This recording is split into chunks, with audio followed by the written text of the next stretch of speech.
What's going on? We are live, episode 6 of Rush Hour Podcast. Open panel today. We got a bracket. I'm Angry Lakers fan. This is my co-host EQ. We about to do a bracket um, based on the top 32 players to ever score the highest amount of points in the playoffs, like the highest amount of total points in the playoffs. The top 32 players. Um, they all been randomly shuffled. I didn't put the top 32 in order. They're all randomly shuffled, and they're going to be determined by y'all who goes forward. What's up, Sean? Let me put the banner up. Let me put the banner up so y'all can see. Salute, Mr. 81. Let me put the let me put the link down there.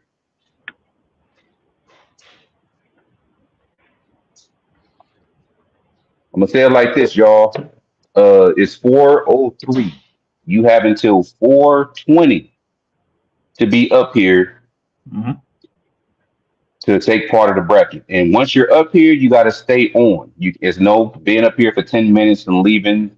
There's no oh, I'm up here to show love. You can show love in the comments. If you're gonna be up here, you got to be up here at least for the bracket. What's up, Daniel? Sean is all time. The players who scored the most all time points in the playoff history. I got the top 32. It's shuffled in the bracket, and it's gonna be up to y'all to determine who goes forward. If it's a top, whoever's up here,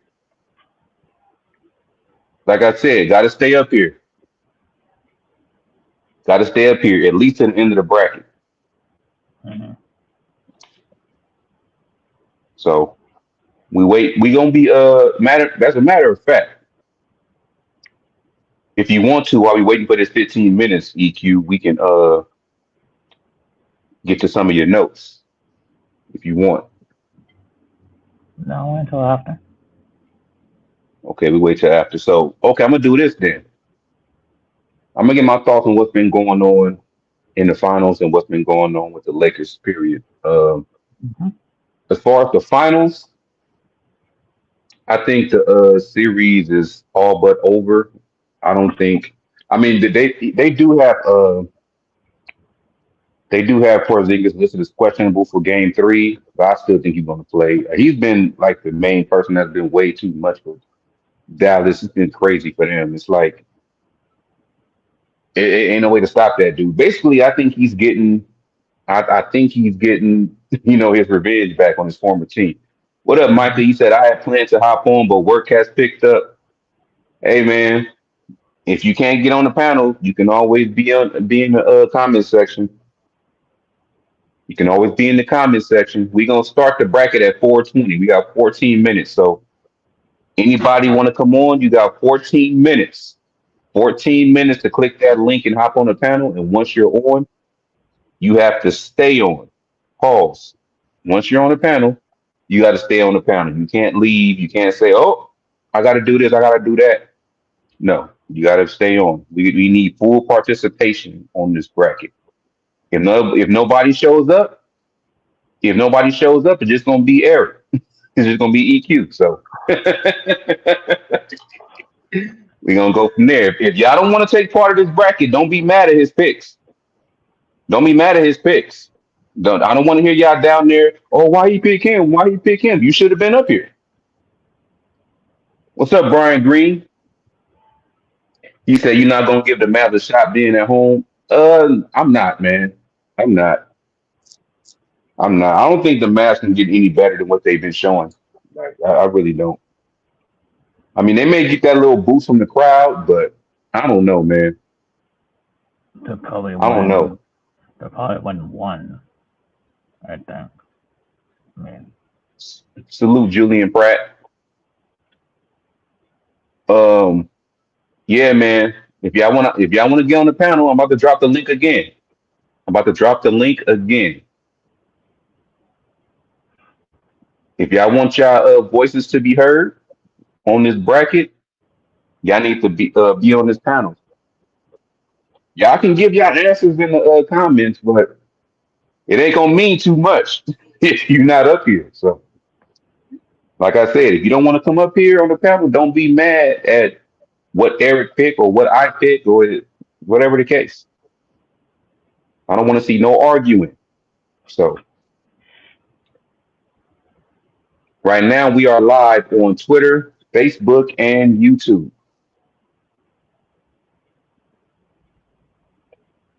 Malachi Davis, Dub City Nation. You say I'm a Warriors fan, but I feel bad. Y'all got to deal with LeBum. I feel bad too, Malachi. I really do. To tell you the truth, I like I was a fan of his like the first 2 years, and I don't know. He just been Mm-mm, moving negatively since. mm-mm. Like, because I give everybody a chance when they put on that purple and gold the first at least the first 2 to 3 years, unless within the first 2 to 3 years you show that you're untrustworthy. But he seemed like he was ready to be here in the first 2 years, but that third year and so forth, the real LeBron came out. Well, I mean,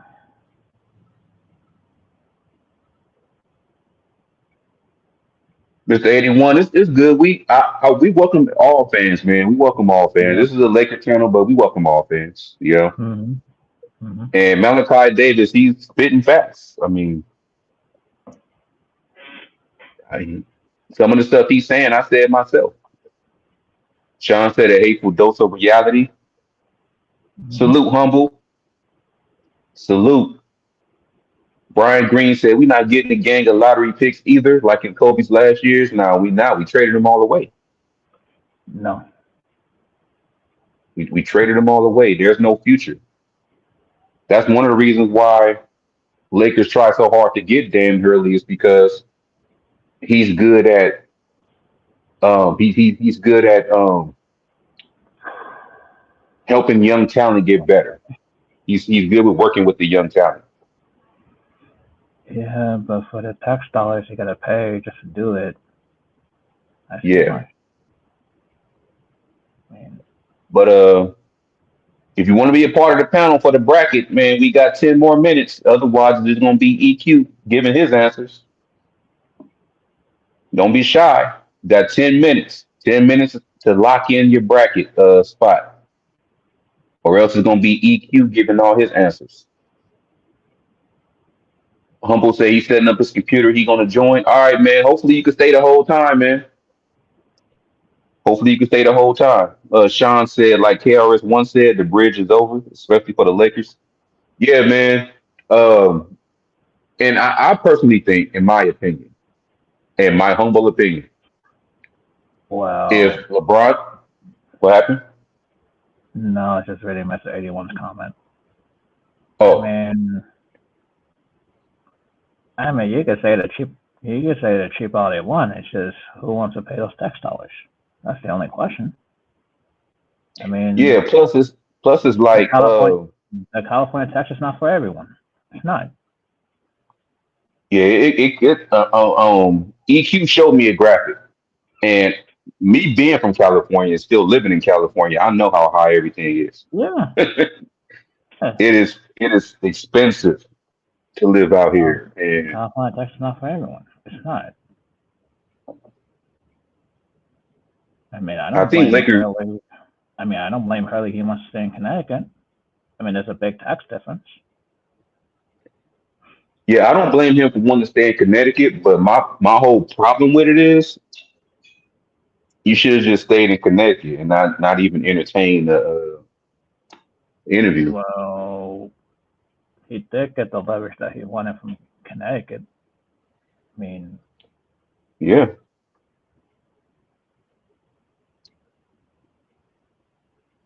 let me see. it's getting expensive everywhere. Well, It seemed like it. not as much as California, New York, and Hawaii. I mean, Yeah, I heard Hawaii is expensive as hell too. I mean,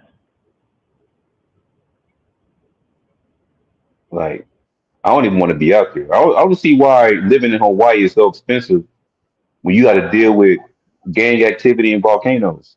Like I don't Yeah, get it. yeah, the tax dollars are crazy. All right, y'all. We got 7 minutes left to lock up your spot. 7 minutes left before we start the bracket. So if you want to come on the panel to have your say so, you got 7 minutes to do so. You got 7 minutes. Other, otherwise, it's gonna be just humble and EQ because humble said he about to get on. Let's see, is that humble right now? Yep. What up, humble?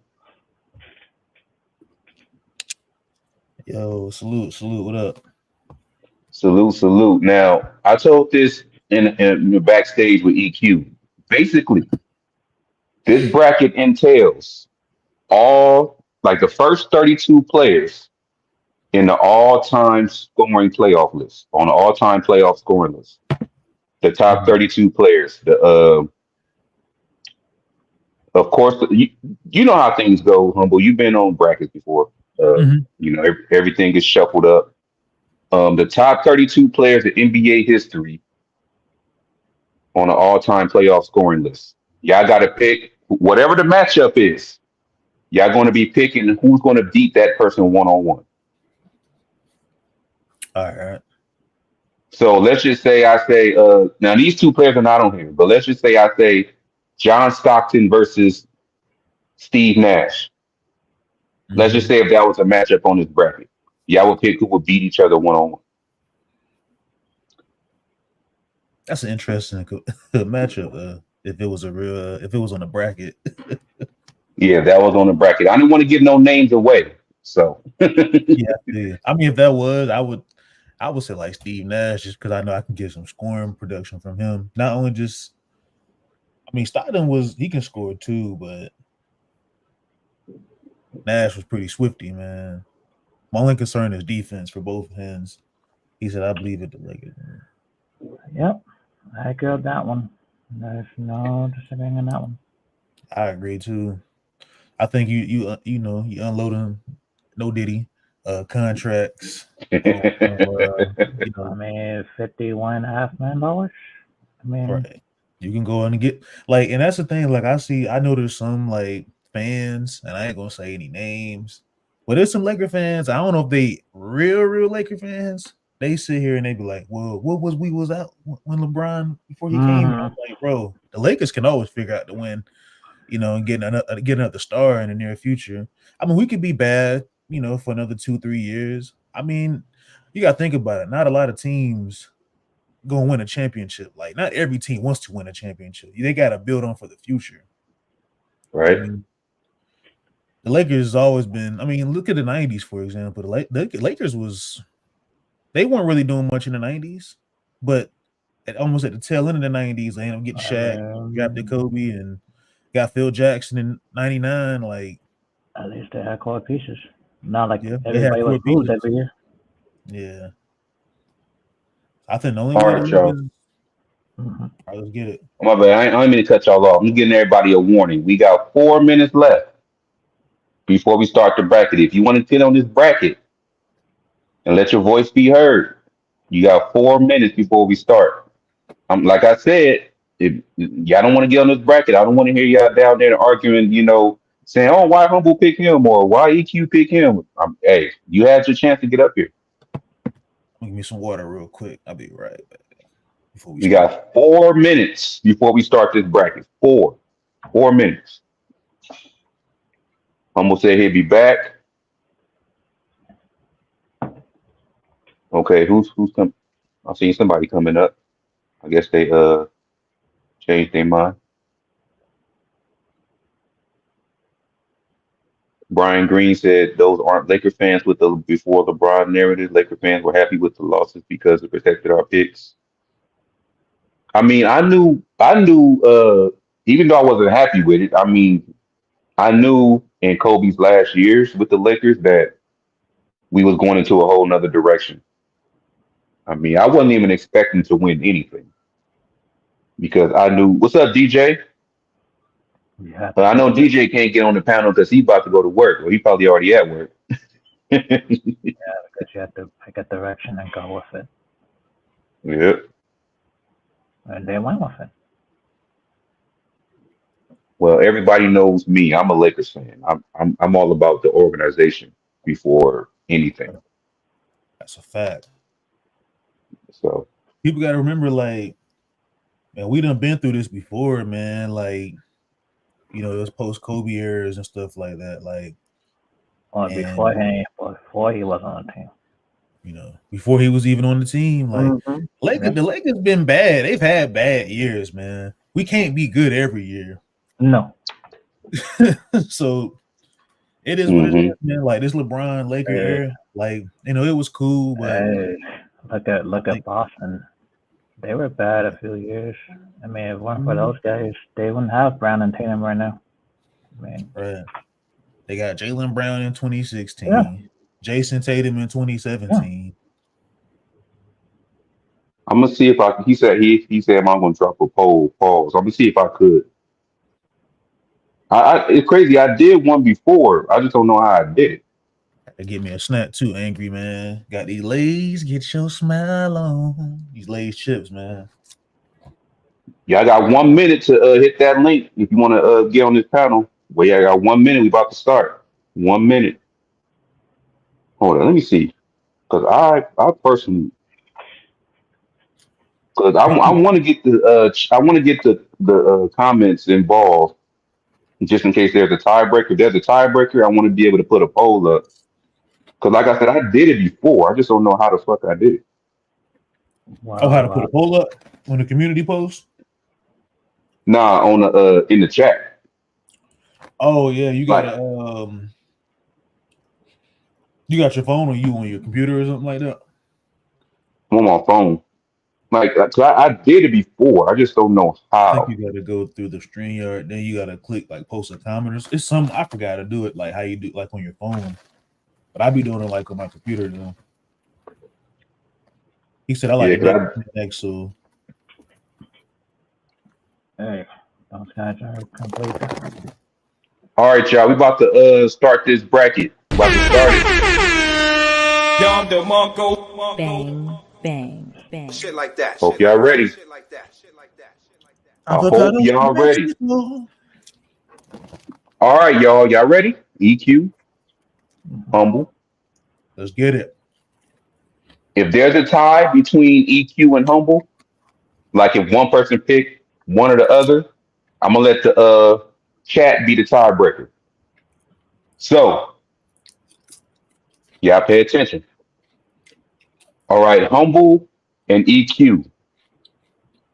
The first matchup. Oh, before I get into this, I want the comment section. All y'all hit the like first and foremost. All y'all hit the like. But the comment section and EQ and Eric, just try to keep an open mind. Take your biasness out of it if you can. Choose with your mind, not your heart, if possible. Okay. All right. First matchup we have in a one-on-one basketball game. LeBron James versus Dennis Johnson. LeBron. EQ said LeBron. LBJ. LBJ advances. I knew that was gonna be an easy one. That was gonna be an easy one. A lot of people don't even know who Dennis Johnson is. Well, he was with the Celtics. So, I mean, yeah. R.I.P. to Dennis Johnson, by the way. Yes, rest in peace, man. It's a lot of athletes passing away, man. All right, next matchup we have Larry Bird versus Scottie Pippen. Who would win in a one-on-one? Larry Bird versus Scottie Pippen.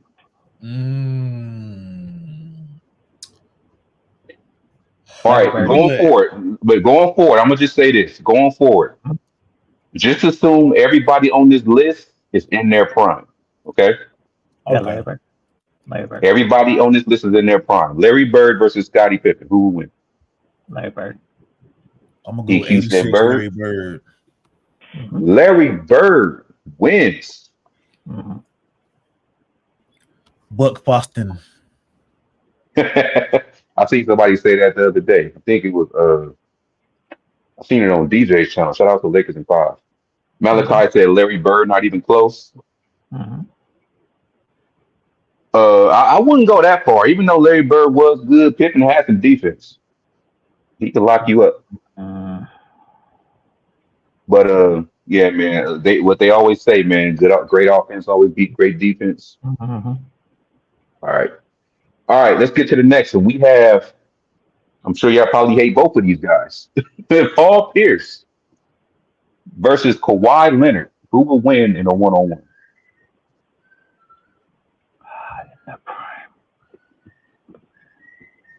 Paul Pierce versus Kawhi Leonard. I'm gonna go with the truth. All right, we got Paul Pierce. I'm gonna go Kawhi. And it's a tie. Okay, I need y'all in the comment section to be the tiebreaker, y'all. I need y'all to be the tiebreaker. Paul Pierce versus Kawhi Leonard. Who will win in a one-on-one? Malachi said Kawhi. If nobody says anything besides Malachi, we're gonna go with Kawhi. Put 10 seconds up. 10, 9, 8, 7. Don't be shy, y'all. It's 25 people in here. 6, 5, 4, 3, 2. We gotta go with Kawhi. Kawhi beats out Paul Pierce. Brian Green said Kawhi. Yeah, Kawhi's the winner. All right, we got Dirk Nowitzki versus Olajuwon in a one-on-one. I'm gonna go Hakeem. EQ said Hakeem. Olajuwon wins. Yeah, they say Olajuwon is like the greatest two-way player of all time. What do y'all think about that? Malachi said Hakeem, no doubt. Mm-hmm. I mean, even though Dirk is an offensive mastermind, I mean, Hakeem was also that. And he was elite on defense. So I think it would be Olajuwon myself. I mean, he's not easy to defend against either. Right. So, Ask Shaq. Shaq know all about that, man. All right. Sean said Kawhi. All right. Sean, you late, man. That was last. That was 2 questions ago, man. All right. We got Magic Johnson versus Kevin Durant. Who wins in a one-on-one? Angry. I see what you did there, my guy. I see what you What'd did I there, do? big bro. What I do? or was it simulated in your bracket? Oh no, this is all. You trust me. It's a couple matchups in here you think I put together. I didn't put none of these together. I'll say the next matchup you would probably think I really put together, but I didn't. Hey, Magic, I love you. I'm gonna have to go with the Slim Reaper, man. I'm sorry, Magic. I love you, man. I think you're one of the greatest. I mean, you're my top 5. I gotta give Magic it in my top 5, but golly, man. I gotta give it KD. He could shoot from way out. Nah. Kevin Durant. Yeah. It's all love, Magic, man. Yep. If you're out there listening. Yep. I mean, we are talking one-on-one. If it was like a team sport, I'll go with Magic. We are talking one-on-one. This is one-on-one. Agree. Yeah. All right. Next up, we got. What happened? And you said in the prime KD, one too. of the best isolation players. Like in this prime too. Yeah. Yeah, Magic in his prime versus KD in his prime. Yeah, KD in his prime. Mm-hmm. Mm-hmm. All right, we got Michael Jordan versus Karl Malone. I'm gonna go with MJ. Mm-hmm. I'm going. I'm going with the person next to Kobe being Bryant in my profile picture. Yeah. Michael Jordan wins. Man, that looks like the '98 finals. boy. Did that by a landslide? I think Snow called me like Bang, Watch bang, it. bang. Shit like that. Shit like that. Shit like that. Shit like that. Shit like that.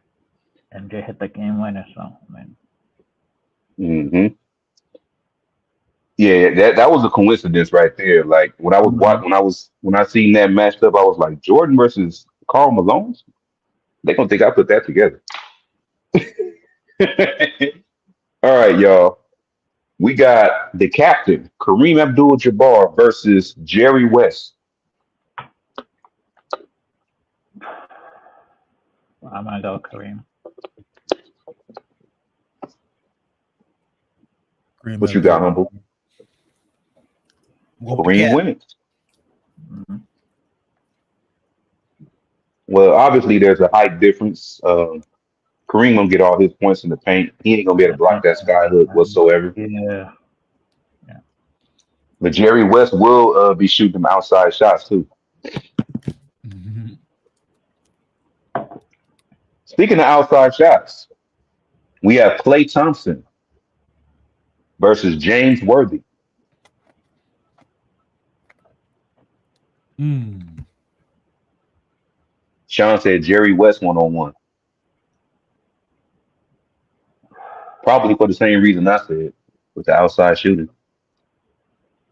Klay Thompson versus James Worthy. Yeah. I'm gonna go with James Worthy. Okay. What you got, Eric? Excuse me. I'm gonna go Klay Thompson. Ooh, it's a tie. All right. Let me see the first answer in the comments. Klay Thompson versus James Worthy. The first answer I see is gonna win. Klay Thompson versus James Worthy in a 1-on-1. Both in their prime. Who wins? The first name I see, I'm going to declare it the winner. I mean, Klay in his prime was filthy. I see 22 people watching on my screen. What's taking say y'all so long to say something? Oh, y'all listening? Y'all just letting it play. Either way, it's watch time. Let's go. Let's go. Let's go. Y'all hit that Klay like button Thompson too, versus man. Worthy. If you're new, Who wins? subscribe. Yes, please do that. Well, somebody said Please do Woody. that. Somebody said Woody. Well, James Worthy wins. Shout out to Sean, man. Hey, Sean Yeah, be shout out to Sean be Sean. on it though, man. Sean be cooking those crazy fans, man. If you know what I mean. If you know, you know.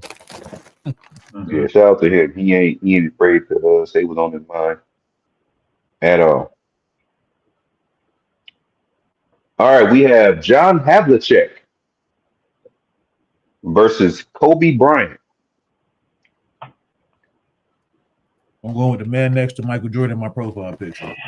Kobe it is. Yep. Kobe it is.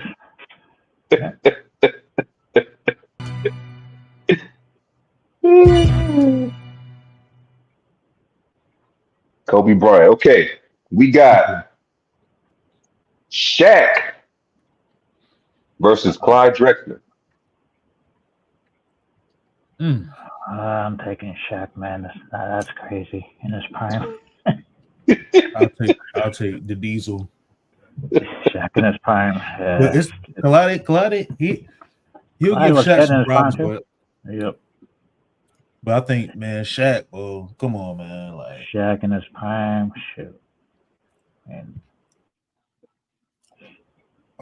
I mean, Shaq. Let's be honest, man. Shaq in his prime was a very scary individual to go against.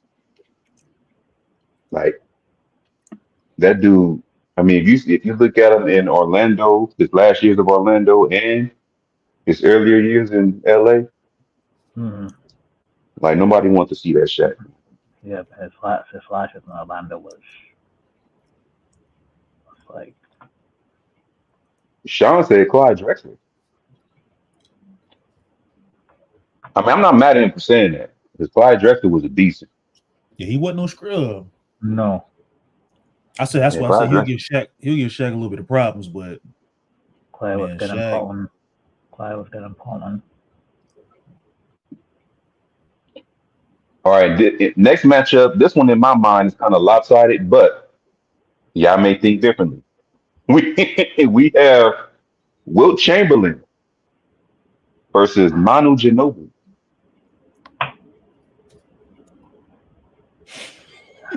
I'm gonna go with Wilt, Oh, man. Wilt. There's no way. Like, no, Wilt. I'm gonna go with Wilt. There's no way. In his prime?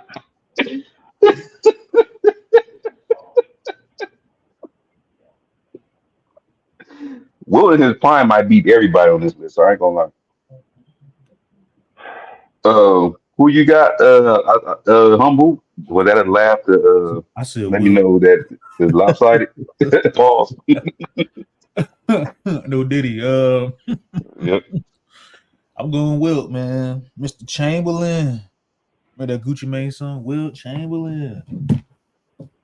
Yeah, I'm All going right, Wilt, next. man. All Sorry. right, next matchup. We got James Harden versus Dwayne Wade. James We Harden. got prime James Harden versus prime Dwayne Wade. This is a good one because I'm like, They seen each other in these the are two of the finals. best shooting guards of all time, man. They seen each other in the finals. Yeah, they did.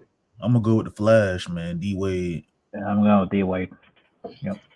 D Wade. Mm-hmm. All right, we have prime Reggie Miller versus prime Elgin Baylor. Mm. Another interesting matchup. Mm. I'm going Baylor. I'm gonna go with Baylor. I'm gonna give Baylor. Elgin Baylor.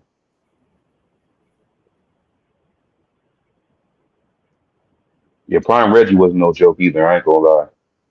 No, but Baylor is. I mean, I think Elgin would have got him up out of here. All right, we got a prime CP3 versus a prime Kevin McHale.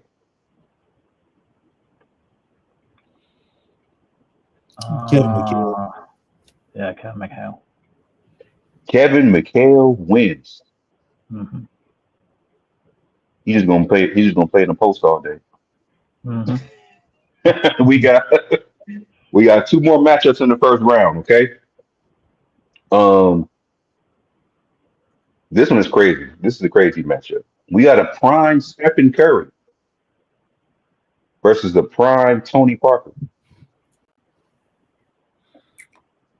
I'm going Steph. Steph Curry. Steph Curry wins. Mm-hmm. Fun fact. Last matchup. Parker. What's up?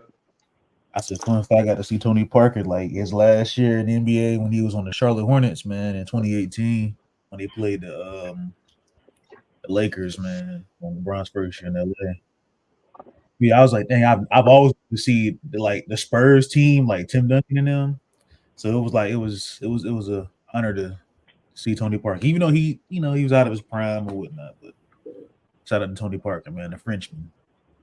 Mm-hmm. I used to hate Tony Parker because I hated the Spurs. But I was a Tim Duncan fan when he was in the league, but Lakers was always had my heart. So they played the Lakers, man. It was like screw the Spurs, man. But Tim Duncan was one of my favorite players all time. shout out to Laker Girl. Okay, Laker Girl, I'm gonna say this. If you quick with it, if you quick with typing, your vote account. Okay. If you quick with typing, your vote account. Because she always shows love on the panel. So plus she was on her way home. She was trying to make the panel, but she was on her way home.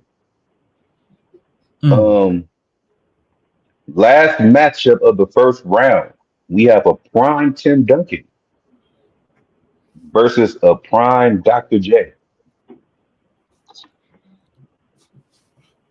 Tim Duncan. That's my biased pick, man. Sorry. Going to I'm big out Tim fundamental. Duncan. Tim Duncan wins. Tim Duncan defensively, which is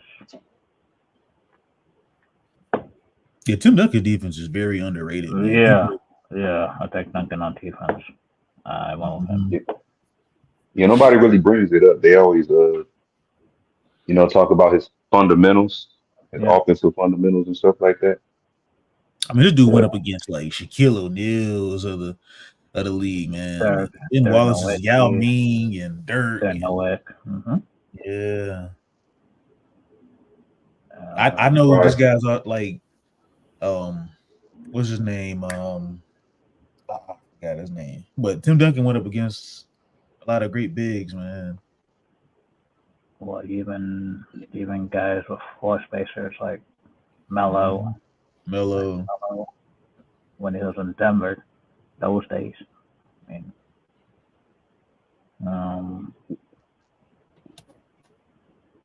yeah, it's Duncan. Oh, you're shoveling it. Yeah, people used to say the Spurs was boring and all of that, but they was playing the right way. I mean, you don't have to be flashy to win. No. I'd rather my team be fundamentally sound and be contenders than be flashy and be a playing team. Fact, you can say that again. I'd rather my team be fundamentally tongue twister. Pause. I'd rather my team be fundamentally sound and be contenders than be flashy and being a playing team. If you go like on YouTube, you can look up like some like the 2013, 14 Spurs and how they ran like their ball movement. If you're really good, if you're really a basketball fan, you'll really enjoy that. Like just the movement, the spacing. Man, the ball movement was crazy, man. I see why they won that year. Man, looking back, man, that was some really, really good basketball being played, man. Oh yeah, beautiful basketball, man. Beautiful. I love team basketball. Like I love a lot of the highlights where the ball movement is crazy. Pause. It's like it's beautiful to watch. I hate that ISO ball, man. Like, get your team involved. Right. I mean, we seeing it right now in the finals with Dallas, but that's the least to say. Yeah, say the least. All right. Well, from the looks of it, the first round wasn't too tough for y'all. Y'all kind of probably had time to think, or maybe like one or two matchups, but it wasn't too tough for y'all. As it gets down to the wire, that's when it starts getting tougher. Remember, Laker girl, if you still in there, and you can type quick enough, your vote counts. All right. First matchup of the second round. We got a prime LeBron James versus the prime Larry Bird.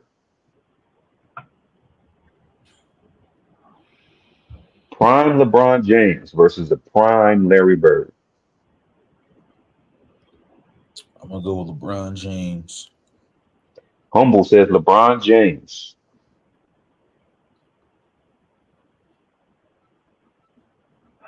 Yeah, I'm going LeBron. LeBron James wins. Bird is out of here. Was that tough for y'all? Like, were y'all really thinking about that?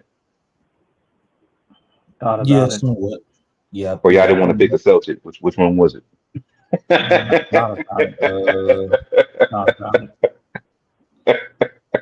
It was more so I was just like, man, like that matchup is interesting because these are two of the greatest wing players of all time. Some people believe that Larry Bird is better. Both guys are in top 10 all time. I mean, I would say Larry Bird. Mm. Larry Bird wasn't to be fucked with. Like he was a shit talker, and he backed it up. Pause. He went out there and did what he had to do. Yeah, but that freight train though.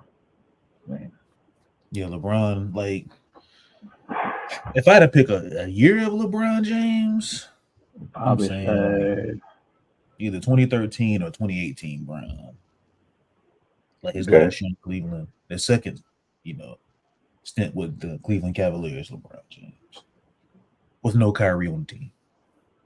Mhm. So yeah, Okay. I'll go LeBron.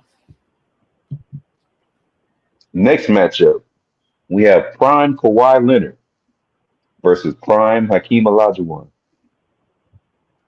I'm gonna go with Hakeem. I'm gonna go with Hakeem Olajuwon. Hakeem Olajuwon wins. These gonna be some tough matchup on the third round. I can see it. All right, we got Prime Kevin Durant versus Prime Michael Jordan.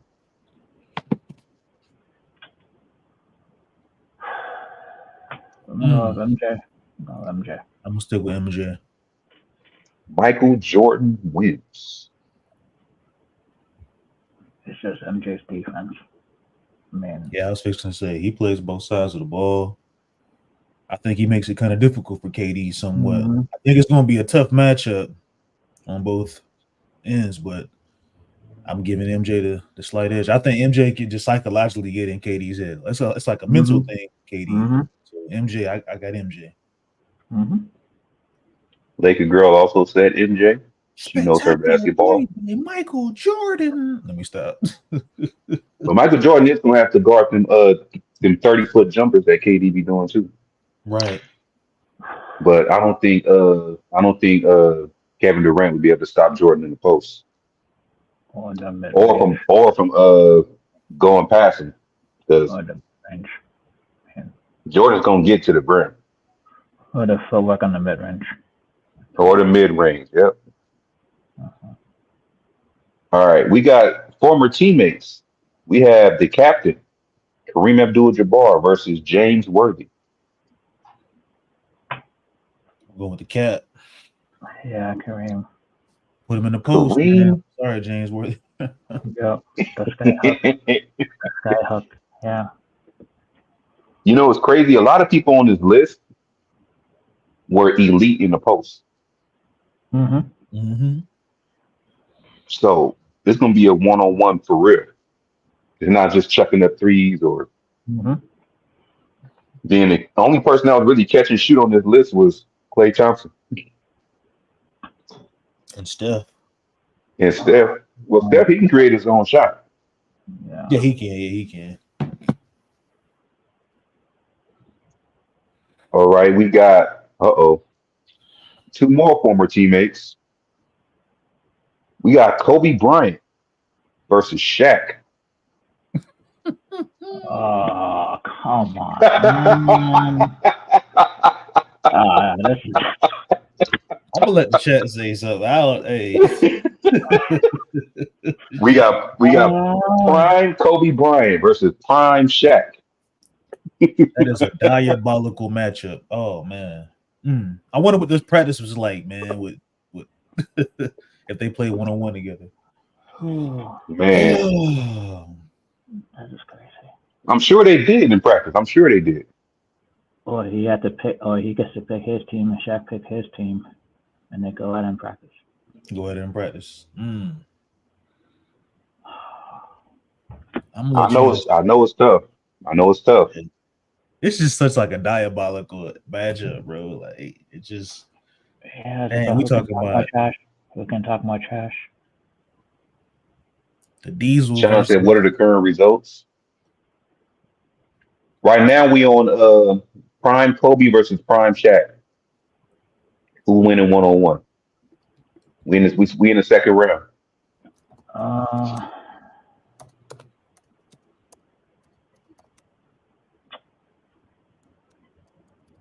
Let's see, defense. Sean said Kobe. Well, defensively, Okay, Laker girl said Kobe. That's one for Kobe. I mean, defensively, I'll take. Damn it. Hold on. We talking about prime Shaq and prime Kobe. Like, Yeah.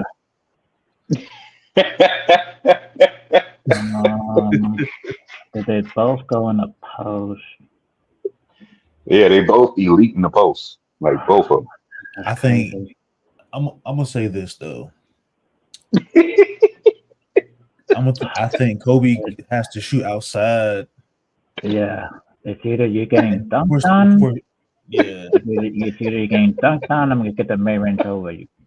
So, them. Kobe had to force man. Shaq to like shoot some shots, man. Yeah. So I'm gonna go with Kobe, man. I'm gonna go Kobe. You got to have a jump shot. Gotta go Yeah. Kobe. Sorry, So Shaq. all three of y'all said Kobe. Okay. What? I trust this jump shot more than Shaq's free throws. I mean, I don't know. That was a tough one. I really thought that this was gonna be the scenario where y'all actually thinking. Because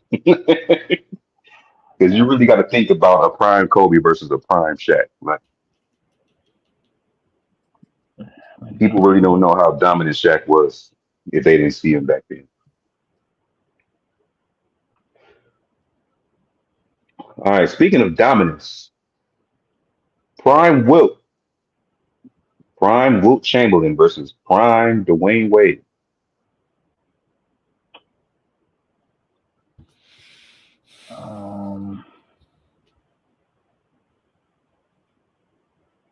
I'm gonna go Prime Wilt Chamberlain versus prime Dwayne Wade. I'm gonna go Wilt. I'm gonna go with Wilt. Wilt Chamberlain wins. I think Wilt can play in any era. Like I just feel like a guy like that, Shoot, getting rebounds. rebounds. He was so fast, and he could shoot the mid range too, which is crazy. Yeah. For a And player that people, played in the '60s, though, like and a people big trying to man make at that. and people trying to make conspiracy theories he didn't score 100 points. That's funny. Right. I think he can play in any. I think this era he'd have fun. Mm-hmm. You don't have to shoot threes since he's that Uh, tall of a player. And he could just easily dunk on people. And I mean, he played with no dunking back then. So, and he'd overpower everybody. mhm. And he I was love to so see like athletic. Wilt in the '90s. Wilt would probably be like I don't know the '90s. If Wilt played in the '90s, it's hypothetical. You But have to deal with Shaq and to do with Hakeem. Shaq and David Robinson and Hakeem. um what's dude from Denver? Not at my house. Matumbo. Mutombo, yeah, Dikembe Mutombo. One of the shot blocking kings. But we'll definitely Yeah, it's Will. Sorry, Wade. I mean, you made it to the second round. You know, you beat out the prime James Harden to get there. But it's tough going against Wilt. Mm-hmm. Um, we have two matchups left in the second round. Oh, these two guys are not even up yet. We have a prime Elgin Baylor versus a prime Kevin McHale. They faced each other in the playoffs before. I think, right? Or maybe. But you talk about Prime? Yep, prime Elgin Baylor, I'm who a gonna lot go of with people Mikhail. say was Jordan before Jordan, I'm gonna go with Mikhail. versus a prime Kevin McHale. Okay, EQ said Kevin McHale. I'm gonna go with Elgin Baylor, Elgin Baylor. Uh-oh. Uh-oh. the man who So that invented the means Euro step, Yeah, I know, but still. the Elgin Baylor step. Mhm. all right, we're gonna see if a Laker girl's still there because she could be the tiebreaker. So far, she has been typing. Kevin McHale wins. Thank you, Laker girl. Last matchup, we got that prime Steph Curry versus that prime Tim Duncan. Crap, I knew that was gonna happen. Crap. That's another wild matchup. It is. They faced each other before. Curry ain't even got to get to the rim. No, that's what I'm saying. Like, but they faced each other players before. But I think those are like past his prime years, though. Like, I'm gonna go with Tim Duncan. yeah, I'm going with Tim Duncan. I'm going with Duncan. Tim Duncan wins. Big time. That's why Stephen Curry get exposed in so many mismatches. And that's what it is. Well, it looks like the second round was tougher for all of y'all. Sean said, "Damn it, I was too late." Yeah, man. Look, you got to pay attention, Sean. Look, I'm glad you're here. Trust me. But you got to be quick because Humble and EQ ain't playing around. They picking. They picking. All right. Second round seemed like it was tougher for y'all because a few of these matchups y'all was thinking of. Y'all was like, yeah, prime check and prime go. We thanks a lot. right. That one was crazy. It would have me being a fan of both growing up. Like that would have been. I still would have been thinking about that. I ain't gonna lie. Because I know how dominant both were in their prime. Yeah. So would have been tough. If you seen that, I know everybody's seen that clip of Michael Jordan and Shaq playing 1-on-1. That probably would have been similar to. It would have been similar to that, most likely.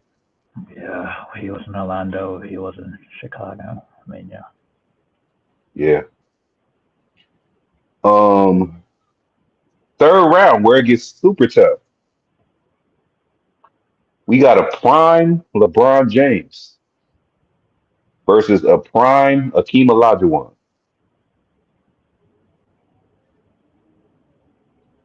I'm gonna go. Dang it! Let's see. A prime. Salute, Mr. Laid Back. Shit, I'm gonna go if I can. EQ picked Akeem. What you got, Humble? I'm gonna go with LeBron James. LeBron James. Okay, so it looked like Laker girl for tiebreaker. Sean said the dream, the nightmare. That's funny. What do you say, Laker girl? You got to break the tie. You got to break. Oh, she said LeBron James. LeBron James wins. She said, I don't care about a key.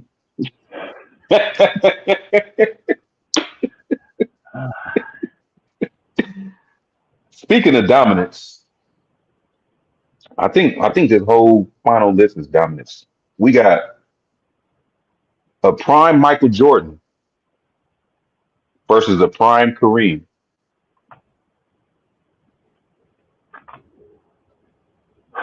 Prime Michael Jordan versus a prime Kareem. Oh man, here we go. Michael Jordan. I think it's gonna be like. Humble said Michael Jordan. I mean, if Michael Jordan had to deal with Shaq, then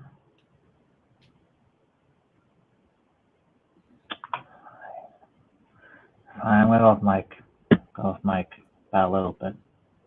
I'm go with Mike by a little bit. Yeah, both pick Mike. Yeah, I'm taking Mike. Michael Jordan wins. Yeah. Taking Michael Jordan by a little bit.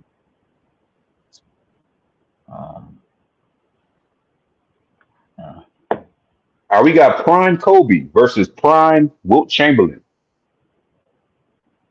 Prime Kobe versus this back-to-back against Dominant guess centers. I guess it's either centers or shooting guards now, right?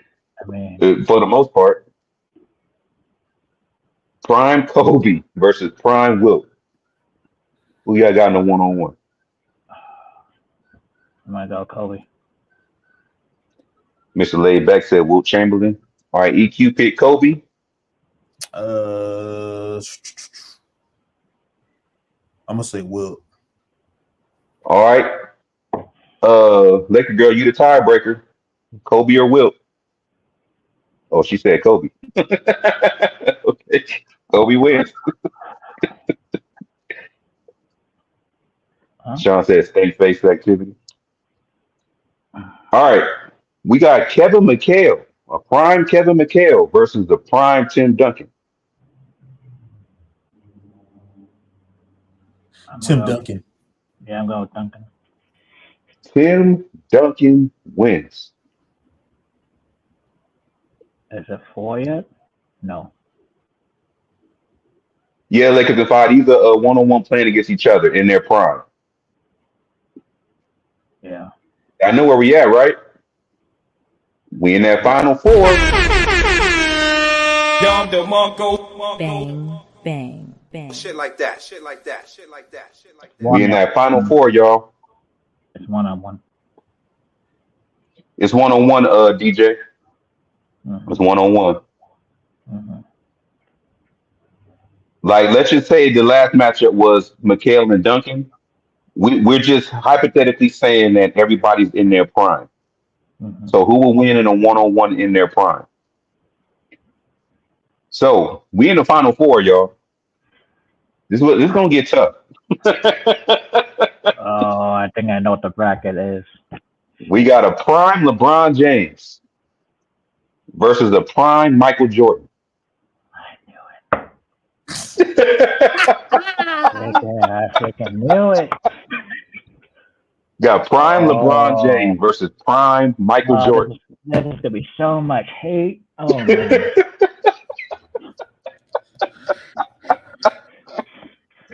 There's gonna be so much hate, I swear. Michael Mr. Jordan. Laidback said Michael Jordan. Michael said MJ. I'm going Michael Jordan. I'm going MJ. All right, MJ wins. Everybody in the chat said MJ. Hey, nobody can call me a hater, man. I picked LeBron. throughout all this, the whole bracket. Yep. All right, we got a prime Kobe Bryant versus a prime Tim Duncan. This happened in the playoffs.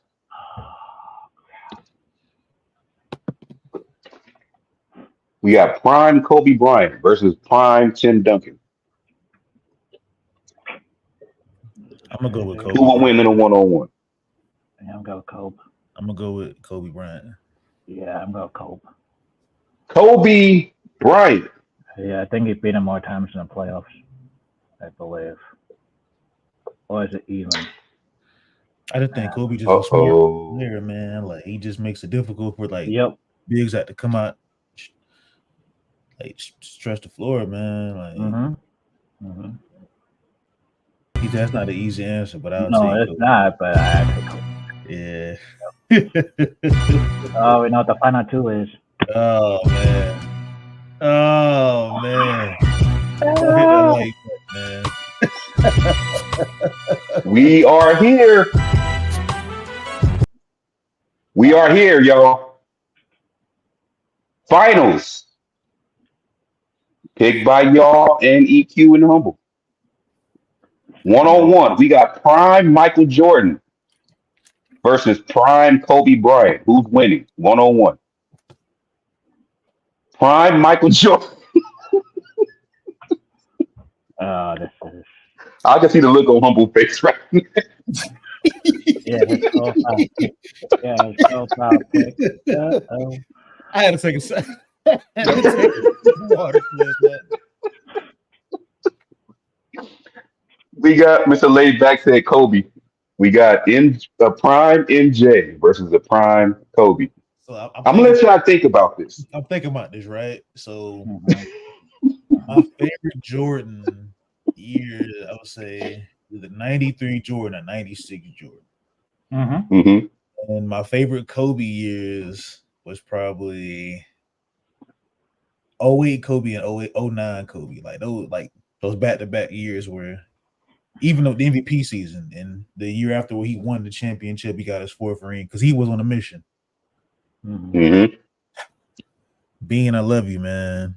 God rest your soul. You know, we all miss you. But I gotta go with Prime MJ. Gotta go with Michael Jordan, man. I think he's a good. Humble with the MJ pick. Who you got? British Mike Kobe would be mad at me if I'd say that, but I don't No, know. he wouldn't be mad. You the tiebreaker, EQ. The Laker girl said Kobe.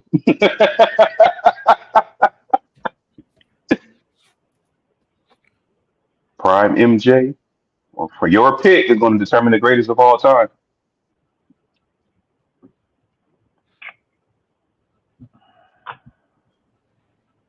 Okay, so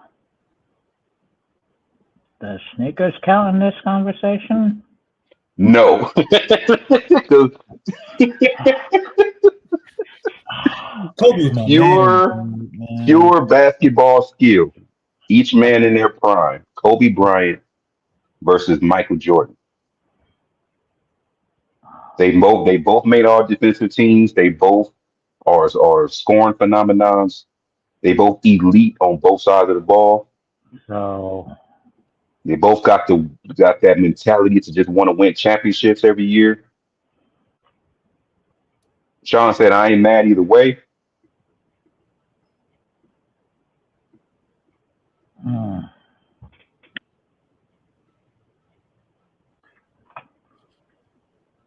I might go MJ by. Yeah, I might go with MJ. There's, MJ by a hair. yeah. No. MJ by here, yeah. Mm-hmm. Mm-hmm. Micah, the finals was prime Michael Jordan versus prime Kobe, and by a hair, Mm-hmm. prime Michael Jordan is the winner. Mm-hmm. So, I agree with Sean. according to y'all, the Mount Rushmore of basketball is LeBron, Jordan, Kobe, and Duncan. That's Mm. fine. According to y'all, the Mount Rushmore of basketball is LeBron, Jordan, Kobe, and Duncan. On the Angry Lakers fan media. Say that one more time. Let everybody hear it. Angry Lakers fan media. Bang, bang, bang. Shit like that. Shit like that. Shit like that. Shit like that. Shit like that. Hey, Mr. Laid Back booing you, EQ.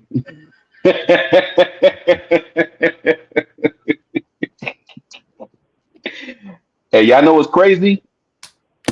This is not even the whole show. This is not even the whole show. We still haven't gotten to EQ's notebook yet. This was just part of the show. While I got everybody in here, I don't know if y'all heard me before, but after every 5 episodes of Rush Hour, the sixth episode will always be a bracket. So this was the sixth episode, so that's why we did a bracket today. So we'll do another bracket on our 12th episode. So that was fun. I was laughing at y'all though, the whole time. I was we got in that final four. I was like, "Yep, they about to be sweating." Mm-hmm. Let me ask y'all a question though, man, before we go into EQ's notes. Okay. So we're looking at a teammate, right? 2v2. We got Uh-huh. big man and this little man like Michael Jordan and let's say Shaq versus Kobe Bryant and Kareem. This is just my question. Like, who would y'all pick? Or we could just mix it up and say, All right. Kobe. Before I We get to already your know question, who Shaq was though, but Okay, before I get to your question, humble, I'm gonna answer Micah and Mr. Layback. Um, Mr. Layback, Kareem was in here. He ended up losing. His last round was he lost to MJ, and Kawhi actually lost to Olajuwon, and Pippen lost in the first round to Larry Bird. Pippen lost to Larry Bird, but Prime Scotty and Prime Kawhi would have been a good matchup. But humble, you said Jordan and Shaq versus Kobe and Olajuwon. Kareem. Kobe and Kareem versus Jordan and Shaq. Mm-hmm. Damn. Okay, put me on the spot. All right, here we go. Let me do this. I'm gonna say this. I'm gonna just say this off top. All right. I'm gonna just say this. I believe. I'm assuming you mean everybody in their prime, right? Yeah. Mm-hmm. Okay. I'm gonna just go ahead and say Kobe and Jordan cancel each other out. It's all about who's going to be more dominant versus Shaq and the captain. Mm. You gonna pick power or you gonna pick finesse?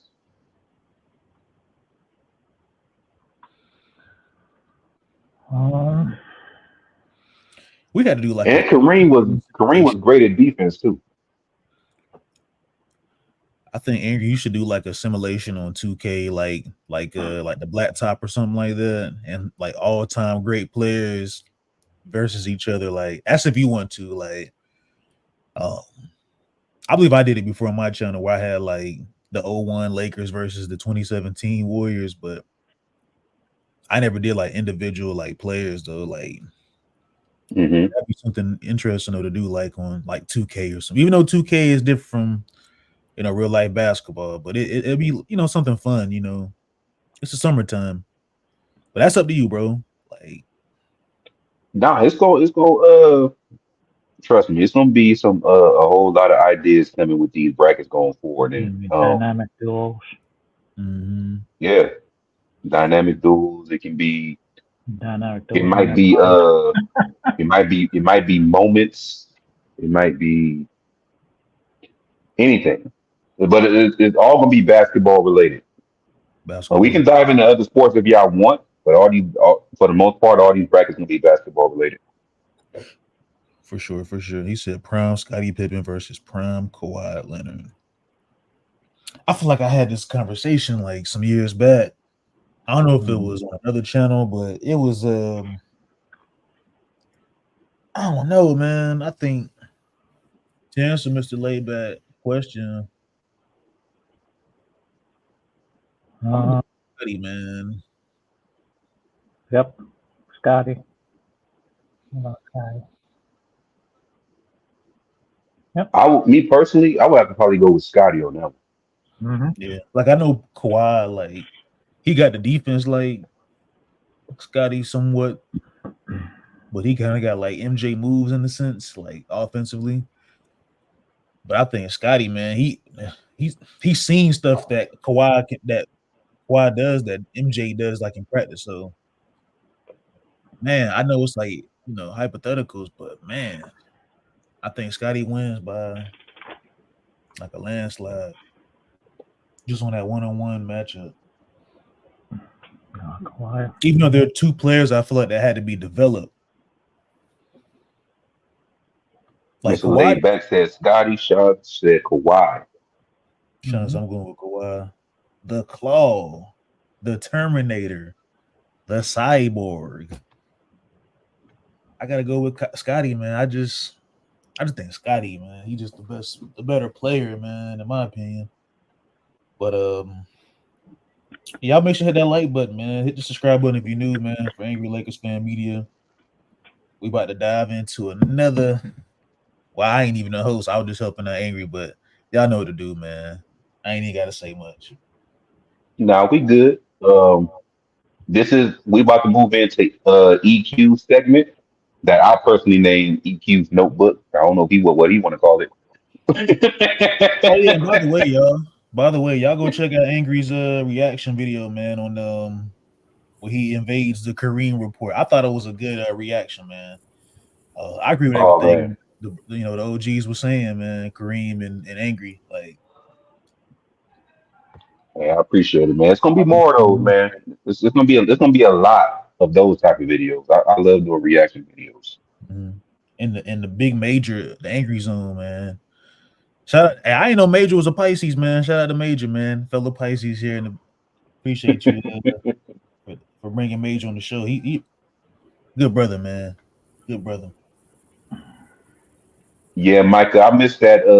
I don't say that quote no more because I didn't realize that quote had a pause in it. Good brother. When I said "Welcome to Angry Lakers Fan Media," this is an Angry Lakers fan greeting you.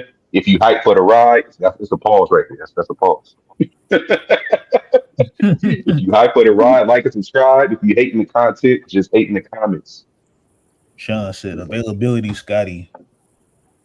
Yeah, Yeah, I think durability, Scotty's better than Kawhi. Kawhi would have twisted his ankle just warming up. Scotty had a freaking headache through like a whole playoff series and That's it the played through chart. that. Like, That was the chart. Yep. All right, let me say this before we get into EQ's notebook. Do you think you said, "Nah, that's a tight phrase. You got to keep it. Someone else gonna take it." You probably right. You're probably right. I mean, this is a copycat league. YouTube. I take ideas from others and just make it my own. But I try to remix everything, try to make it seem like it's the original idea for the most part. But do y'all think Kawhi could have guarded Magic Johnson the way Scottie Pippen did? Yes and no. I'm kind of 50-50 with that answer. But I think he can contain I was gonna say MJ. Yeah, obviously it's Magic Johnson, but I think he can contain Irvin Magic Johnson. For sure, for But could sure. he do it I want better to than ask that. Scotty though?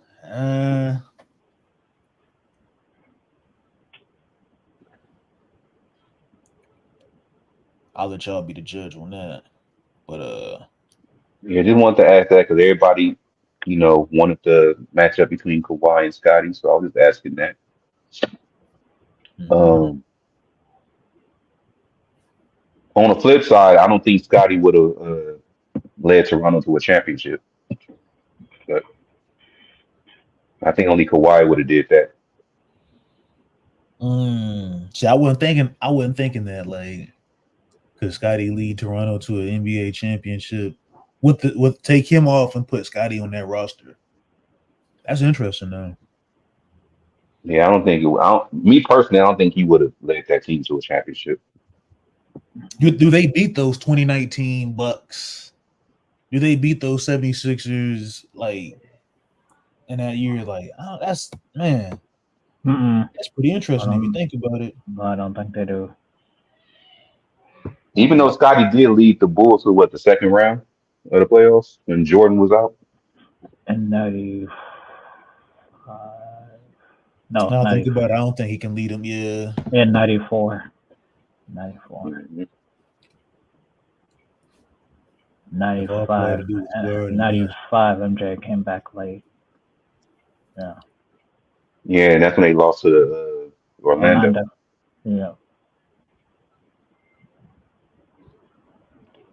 But yeah, we about to get into it. This is where EQ dives into his notebook and we talk about what's in his notes. He's been letting me know that he's been taking notes all week. So I don't know what he's been writing. So every time we get up here, everything is new to me. So what's first in your notebook, or do you want us to pick a number? Well, there's only one thing I touched on. Um, because when Dan Hurley decides to go back to UConn, do the rest of it away, so those didn't mean anything. But hmm the only note I have here is that if he took the Lakers job, he would have to pay $35.58 million total in taxes if he took the Lakers job. If he took the Lakers job. And if he stayed at UConn, he would have to pay $19.74 million in taxes total in the 6 years. So, I mean, would I want to pay $35.6 million in taxes if I took the Lakers job in 6 years? What do we got? What do he got to pay in Connecticut? Did you do that one? $19.74 million total in 6 years. Oh yeah. I mean, if you all about your money, I mean, okay. But he did say he wants to coach in the NBA one day. He would have to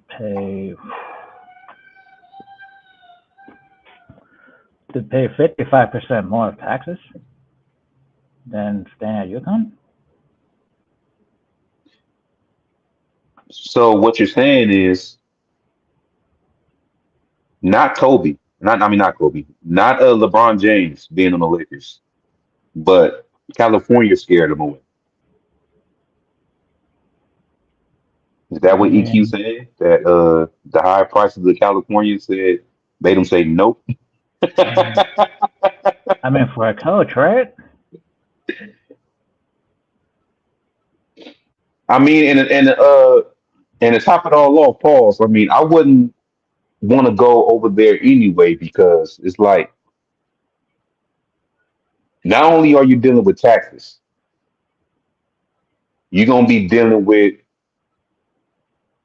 the media. The media is gonna be damn near harassing you. Damn near got a microscope on you. Like every game, every timeout, every play.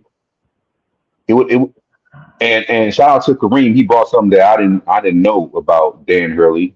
Um, he brought up that Dan Hurley said he had like some mental issues or something like that. Like I didn't hear nothing about that. That's something that Kareem No, brought I up. didn't. No, I didn't. No, I didn't.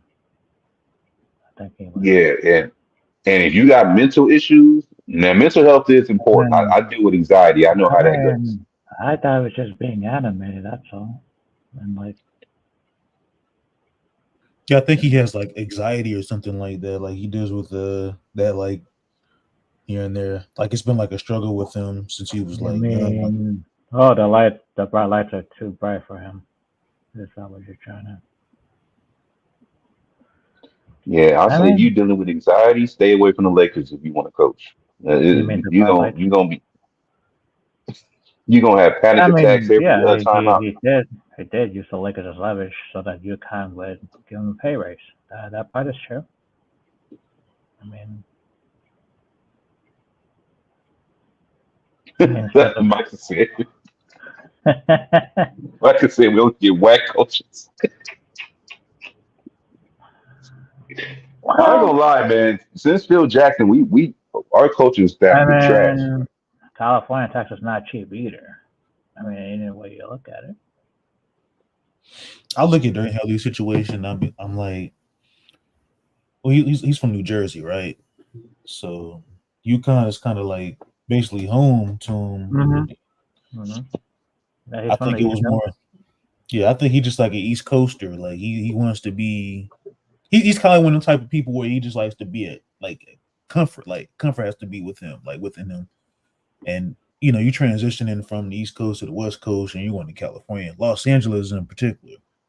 Like I think it's a lot of things that's going on. Like I mean, Gino Auriemma, he spoke to him before the news had broke out. I think he was talking on the Dan Patrick show, and he was like, "Man, I just had like this vision that I think you'll be good for the Lakers job." Now, this could be something. I think this could be something where it was like a leverage play where he was trying to get more of a bigger contract, kind of how EQ was saying, like Hmm use the Lakers to up the price, for him to get extension, a bigger bag with UConn or whatnot. So I don't know if they kind of just use the media and you really can't trust Woj half the time. Woj is you know, he's kind of like shady when it comes to the Lakers. I would say shady, kind of phony sometimes. Um, when it comes I, to I his own. want I want to add into something with that there. I didn't mean to cut you off. Oh, you good, bro? Were you finished talking? Oh, you go ahead. No, you go. I'm good. Okay, I want to add because I've been thinking about this too. I want to ask something in about Darren Hurley's decision. Um, in my personal opinion, I believe that since this all went public, everybody knows the situation. Everybody knows he turned down the Lakers to go back to UConn to make history. He's gonna have so much pressure on him, pause, this coming season to win three in a row at UConn just because he turned down that Lakers job. That microscope gonna be on him. Probably more than if he was the Lakers coach. Because they're gonna be like, oh, you turned down the Lakers, you turned down coaching you know how the media go. You turned down coaching LeBron James, you turned down the Lakers to go back to UConn to win three in a row. Now it's gonna be a whole bunch of pressure for him to win three in a row at UConn. He's gonna have to three-peat just to just to make this a valid decision that he just did. He's gonna have to go out there and win a third in a row. He's gonna have to. Not saying that he can't, but it's just gonna be more pressure on him to do so now, in my opinion. I mean, I guess he just has more control of who's on his team compared to the Lakers. hmm Mr. Laidback said he won't win three-peat. Mark his words. He won't win a three-peat. Well, I mean, he doesn't have to deal with the drama over there compared to here. I'm gonna say it like this. I mean, UConn is one of the most popular colleges in the NCAA. Mm-hmm. So I'm sure he has his own little fan base over there. And for what I understand, he has more control.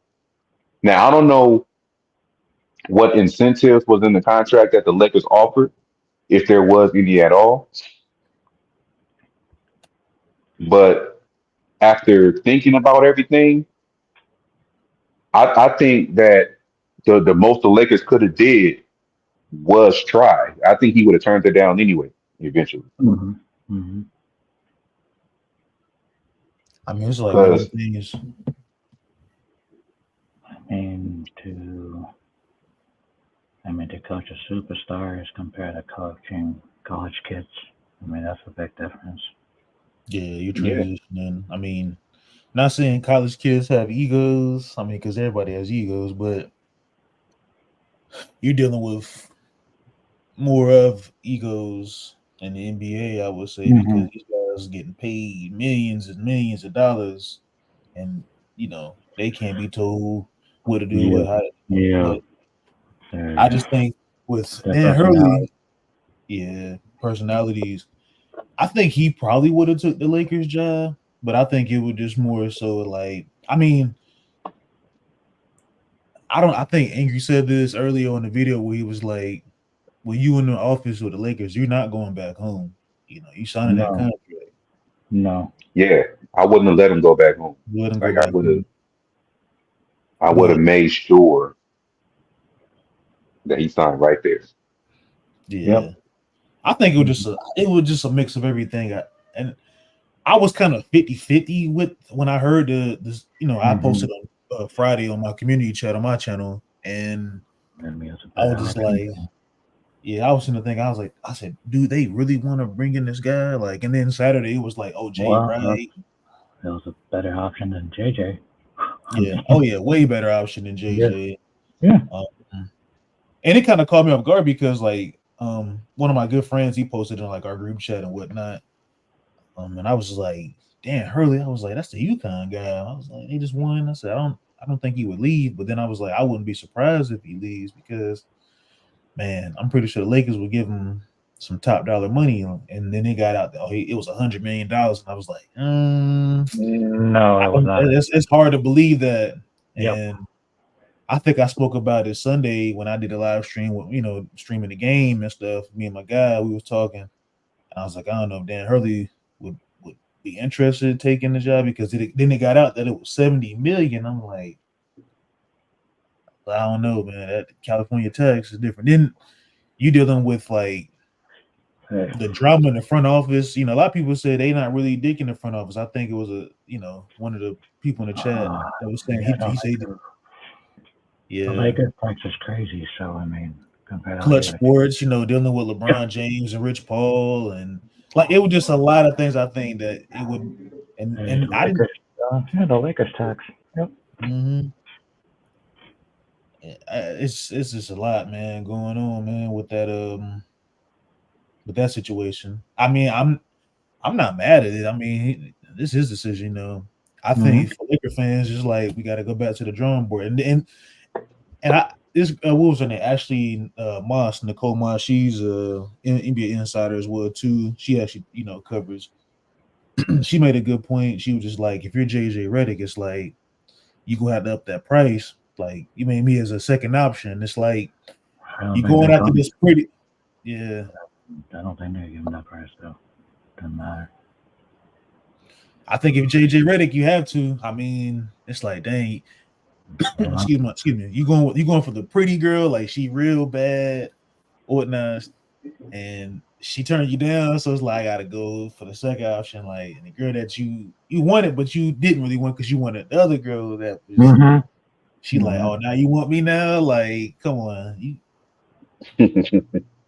now you gotta prove to me that you want me now. Like, I think with JJ, I've been seeing people saying they think JJ Redick can do a lot better job than Darvin Ham. I mean, we don't know that just yet. I mean, we haven't seen him on the side. I don't know about that just because you say on the podcast. I mean, right. You can't say in the court.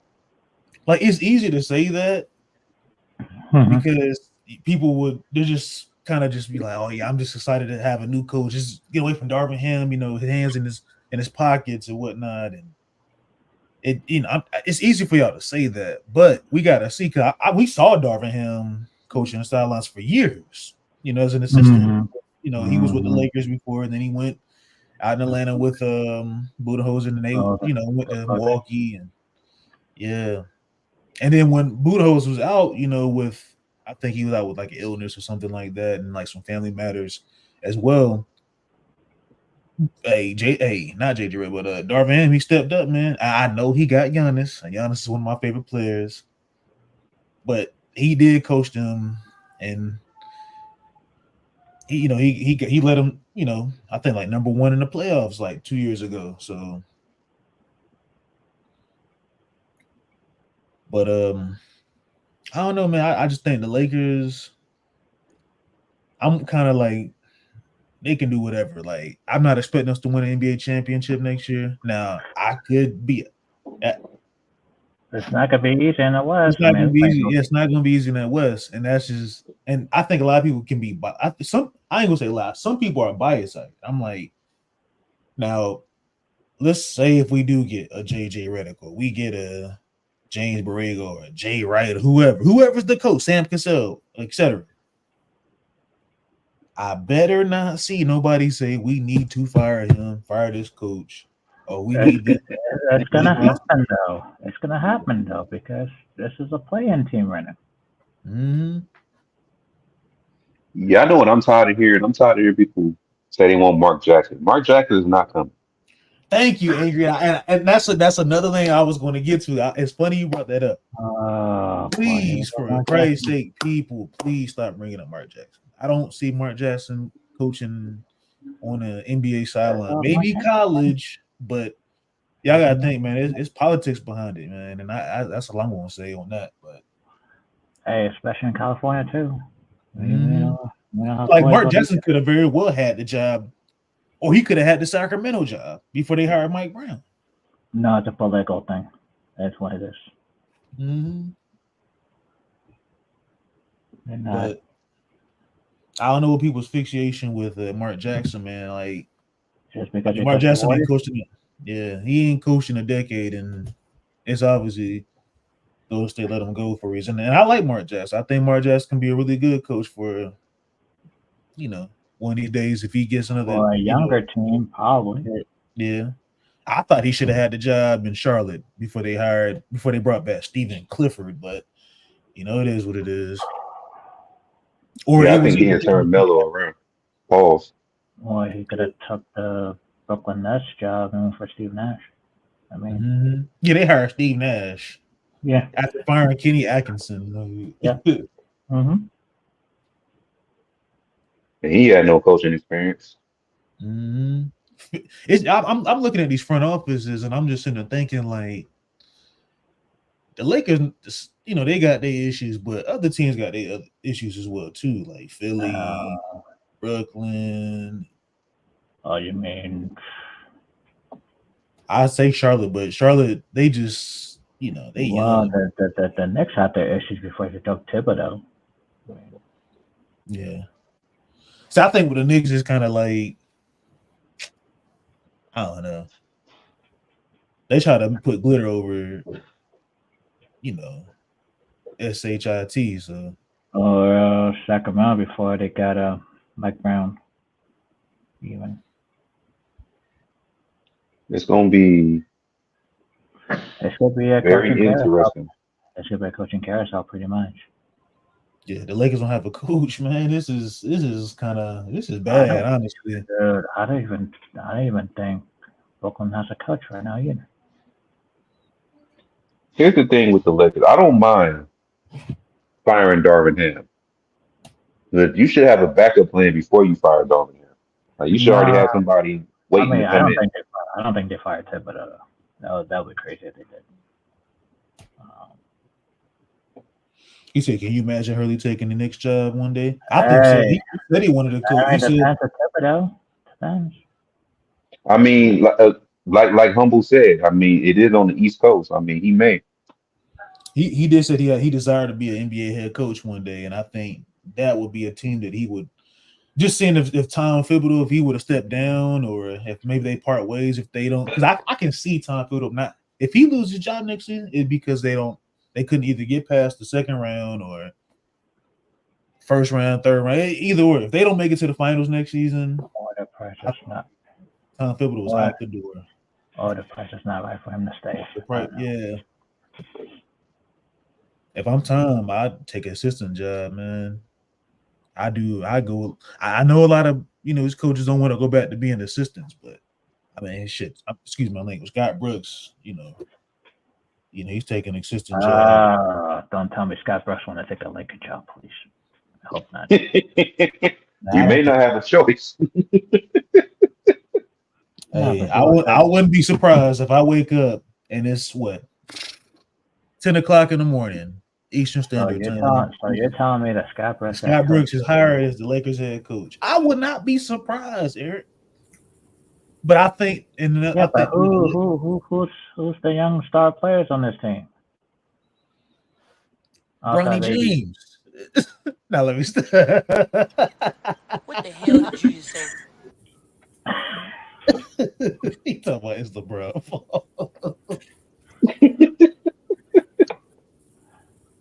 Oh man, you say I don't know. I think the Lakers. Okay, so they don't have a young star player. I think the Lakers need to get Jay Wright. That's my. Well, Jay Wright's better than all the other options. I think he's the best option out there on the market. I mean, they did say he was interested in the job. Was that Saturday or Sunday? I seen that. Yeah, they said he was a stock candidate. Mm-hmm. I'm kind of 50-50 on Jay Wright because I also read some reports that he's like done with coaching. So do you think his mind to be all the like in the job? I just think he left the college scene because of all the NIL deals and all the student transfers every year. Yeah, players can transfer. There's no stability in rosters every year in college basketball. And this is my concern. Okay, he's what in his mid 60s, like 62. And see, he's up there in age. I'm gonna sound old for saying some of these terms, okay? Mhm. You know, dealing with all that media and stress is probably won't be good for the old ticker. You know what I mean? No, no. How old was Phil Jackson when he was with the Lakers? They last couple years, like when they won that last championship run from I want 2000. I want to say like in his what late 50s or mid. You talking about like in the early 2000s No, or Kobe's last repeat so I think Phil when he Jackson. reached that time. I think he was what 66 years old when his last year in LA in 2011. Yeah, Because but see, it was different for him because he coached possibly the greatest player of all time in Jordan. He dealt with all of that. yeah, I agree with you. And they had a well put together team, even though the Lakers got swept, but they still was Yeah, his last playoff run, he was 65. Yeah, 65. yeah, So he damn near 80 right now. he's 78 right now. Well, he just saying made as my grandma. Love you, grandma. Mm-hmm. yeah he's like right behind my grandmother by a couple of years. Love you too, Mr. grandma. Laid Back said he 100. 100. 100 years He's, old. he's 78.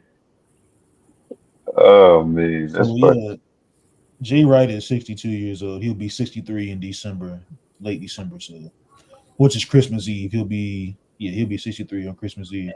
And So you yeah, really can't give him a long-term contract. and Phil Jackson will be 79 in September.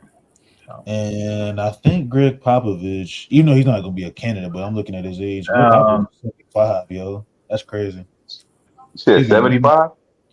Popovich is 75 years old. and he's coaching Victor Wembanyama. Okay. Hmm. You know what's crazy? He's 75 years old and he still be yelling. That's crazy. He's still kicking it, man. Hey, salute to Popovich, man. He's still going. Age is just a number. He said, "Nah, we don't need Phil." Now I'm good on Phil Jackson, man. I mean, I love Phil Jackson. I think he's my favorite coach of all time. Um, but I just nah, man. Phil had to coach like remote or something like that, work from home coach or something like that. You know, when they are away games and he would have to like coach home games, and I don't think that's something that the Lakers would want. And I I don't think think that's something he would I want don't either. I don't think Beckham is leaving Las Vegas anytime soon. Feel about Becky Hammond. Hmm. I wanted Becky Hammond like I two, was three thinking years ago. I was thinking that when I was watching the Angry's video when I was on lunch break, 'cause I work from home, so I just be on my phone looking at, watching videos. I was sitting there thinking, I said, Becky Hammond, that'd be interesting. That she'd be the first female NBA head coach. That'd be history. That's history right there in the making. And let's say if she come in and the Lakers win or something like that, hypothetically, man, can't no other team or fan base can say the Lakers ain't did put any history behind a lot of things. I mean, we won. And my bad, I didn't mean to talk over you. I would want to see Becky coach a younger team, but not this team right now. Like, uh, I was gonna because say as a woman owner, I'm surprised Jeannie didn't go after Becky.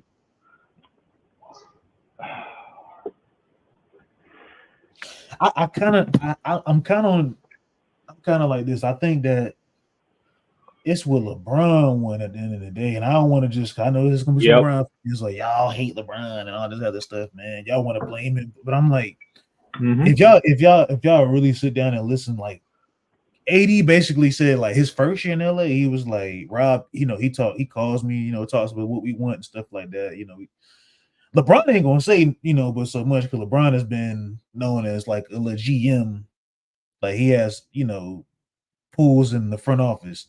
You know, he just does it in a very good way because it's good PR reasons and stuff like that.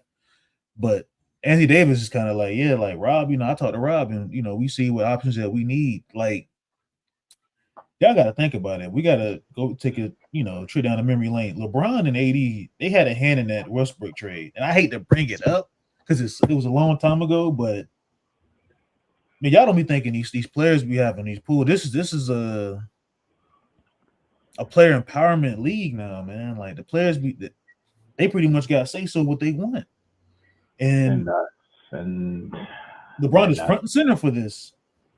and I don't think Dan Hurley is ready for that kind of Mm-hmm. stigma. Goes back to my point. I just think they really didn't want to deal with that. It was like a lot of drama, and He didn't want to deal with the stigma behind all the players. It wouldn't have been good for his anxiety. then J.R. Smith came out of nowhere on Twitter, and I'm talking about the real J.R. Smith, Swish 5 J.R. He personally he mentioned on to Dan Hurley on Twitter that, which is X now, that I wouldn't take that job, man, if I was you. And he had a good reason why he said it. He said it wasn't no hard feelings towards Laker, nation or whatnot, and the fan base.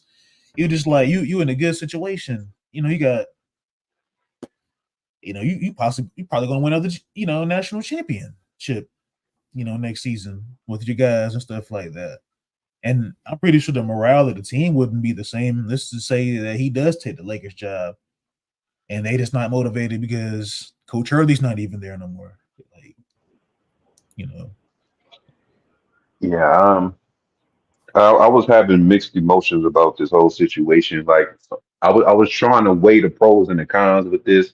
I was trying to see it from both sides, well, from three sides. I was trying to see it from his decision.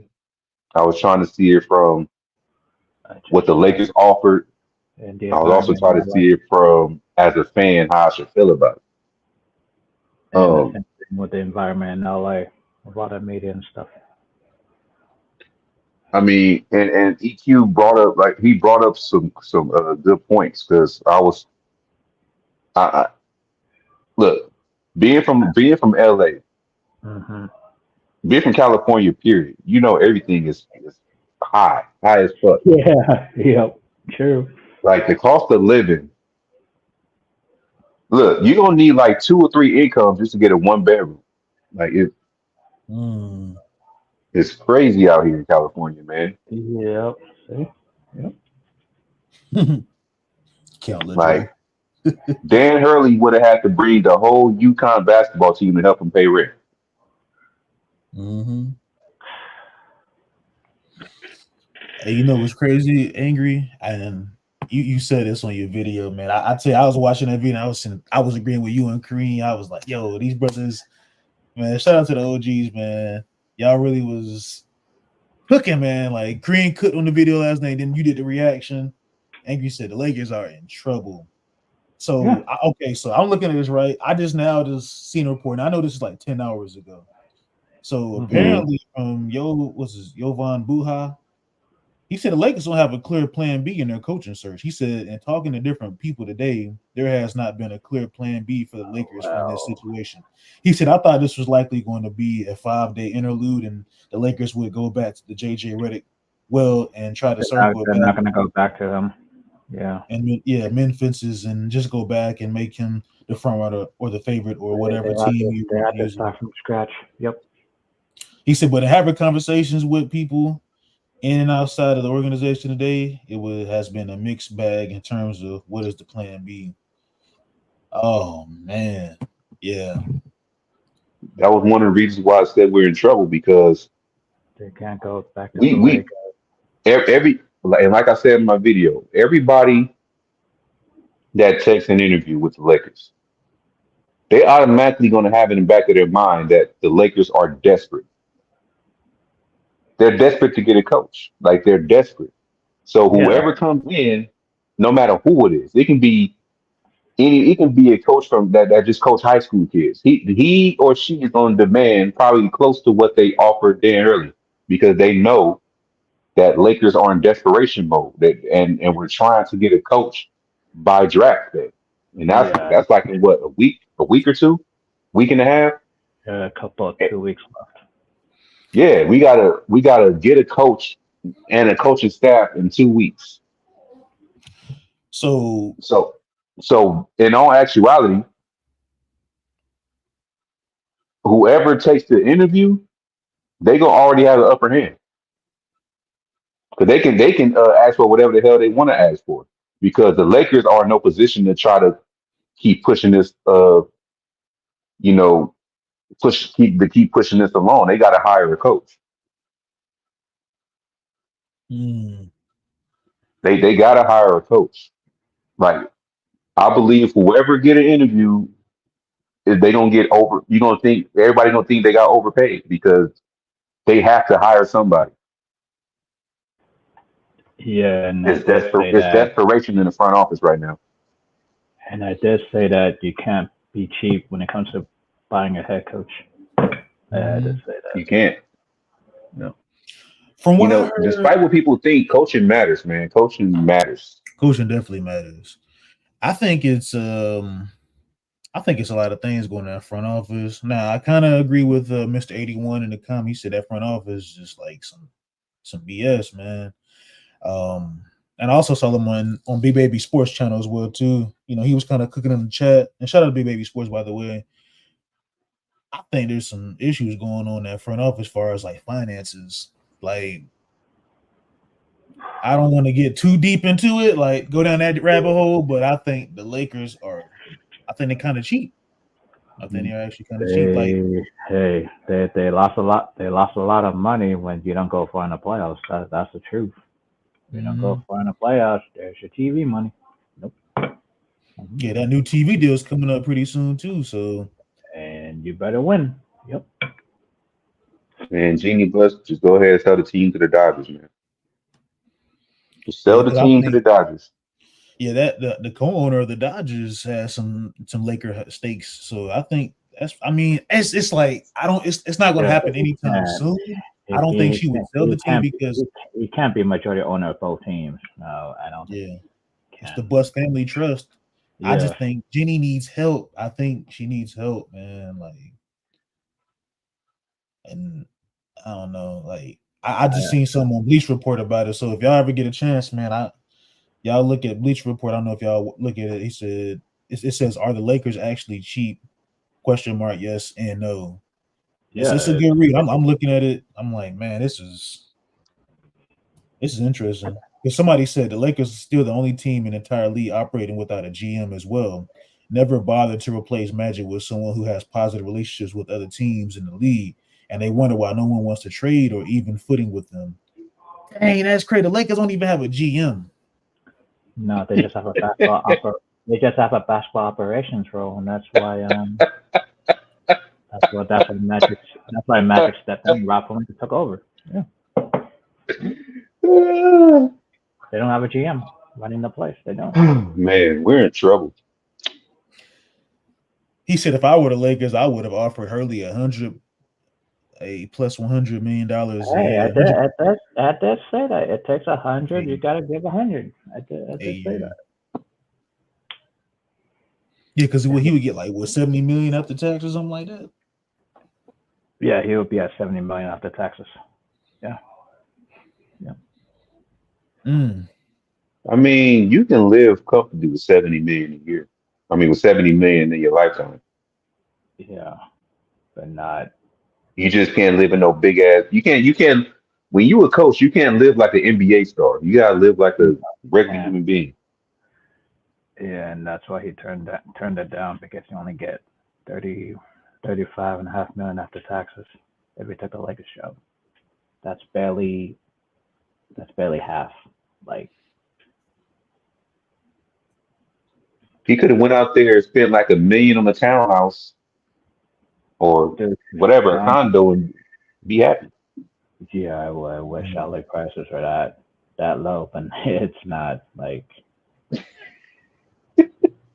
But he have to go somewhere like he, he's gonna he need wouldn't some he like wouldn't have he wouldn't need to he's gonna want to make he some don't have to gated live in community. Los Angeles as long as he can Yeah, get to it.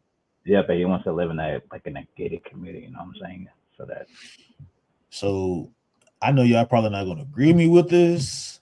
I just had hmm like this idea in my mind. I'm like, This is what I think the Lakers should do, and I think they should.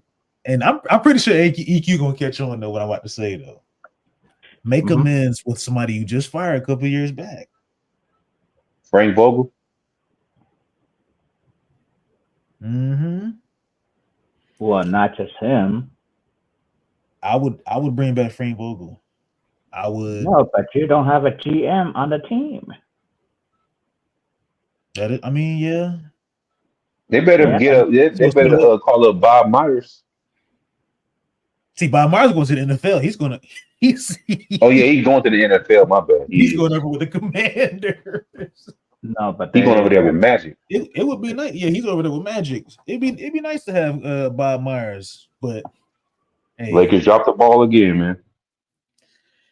I try to get I was gonna say Worldwide West, but I'm like, nah, I don't know if if Knicks will let him go. They'll let him walk. He'd have to. Who the Lakers GM should be though? They need to get somebody that's They need to bring Jerry West back. They can. I was thinking that yesterday. I was like, they need to retool that relationship. They need to make amends to Jerry West too, man. That's what I'm saying, man. Mm-hmm. You think he gonna lead the Clippers? I think he would. I think only he's still in Los Angeles, and the only way you can repair that relationship is you have to sit down and say, "Hey, look, wanna make you the GM. You can retire when you feel like it. We'll give you like what 2-3 years or something like that as a GM." Yeah, I know. I mean, because he's up in age. Jerry West ain't no young. He pretty old, man. I ain't gonna lie. Shout out Jerry West, man. He's still kicking it though. But that went sour though.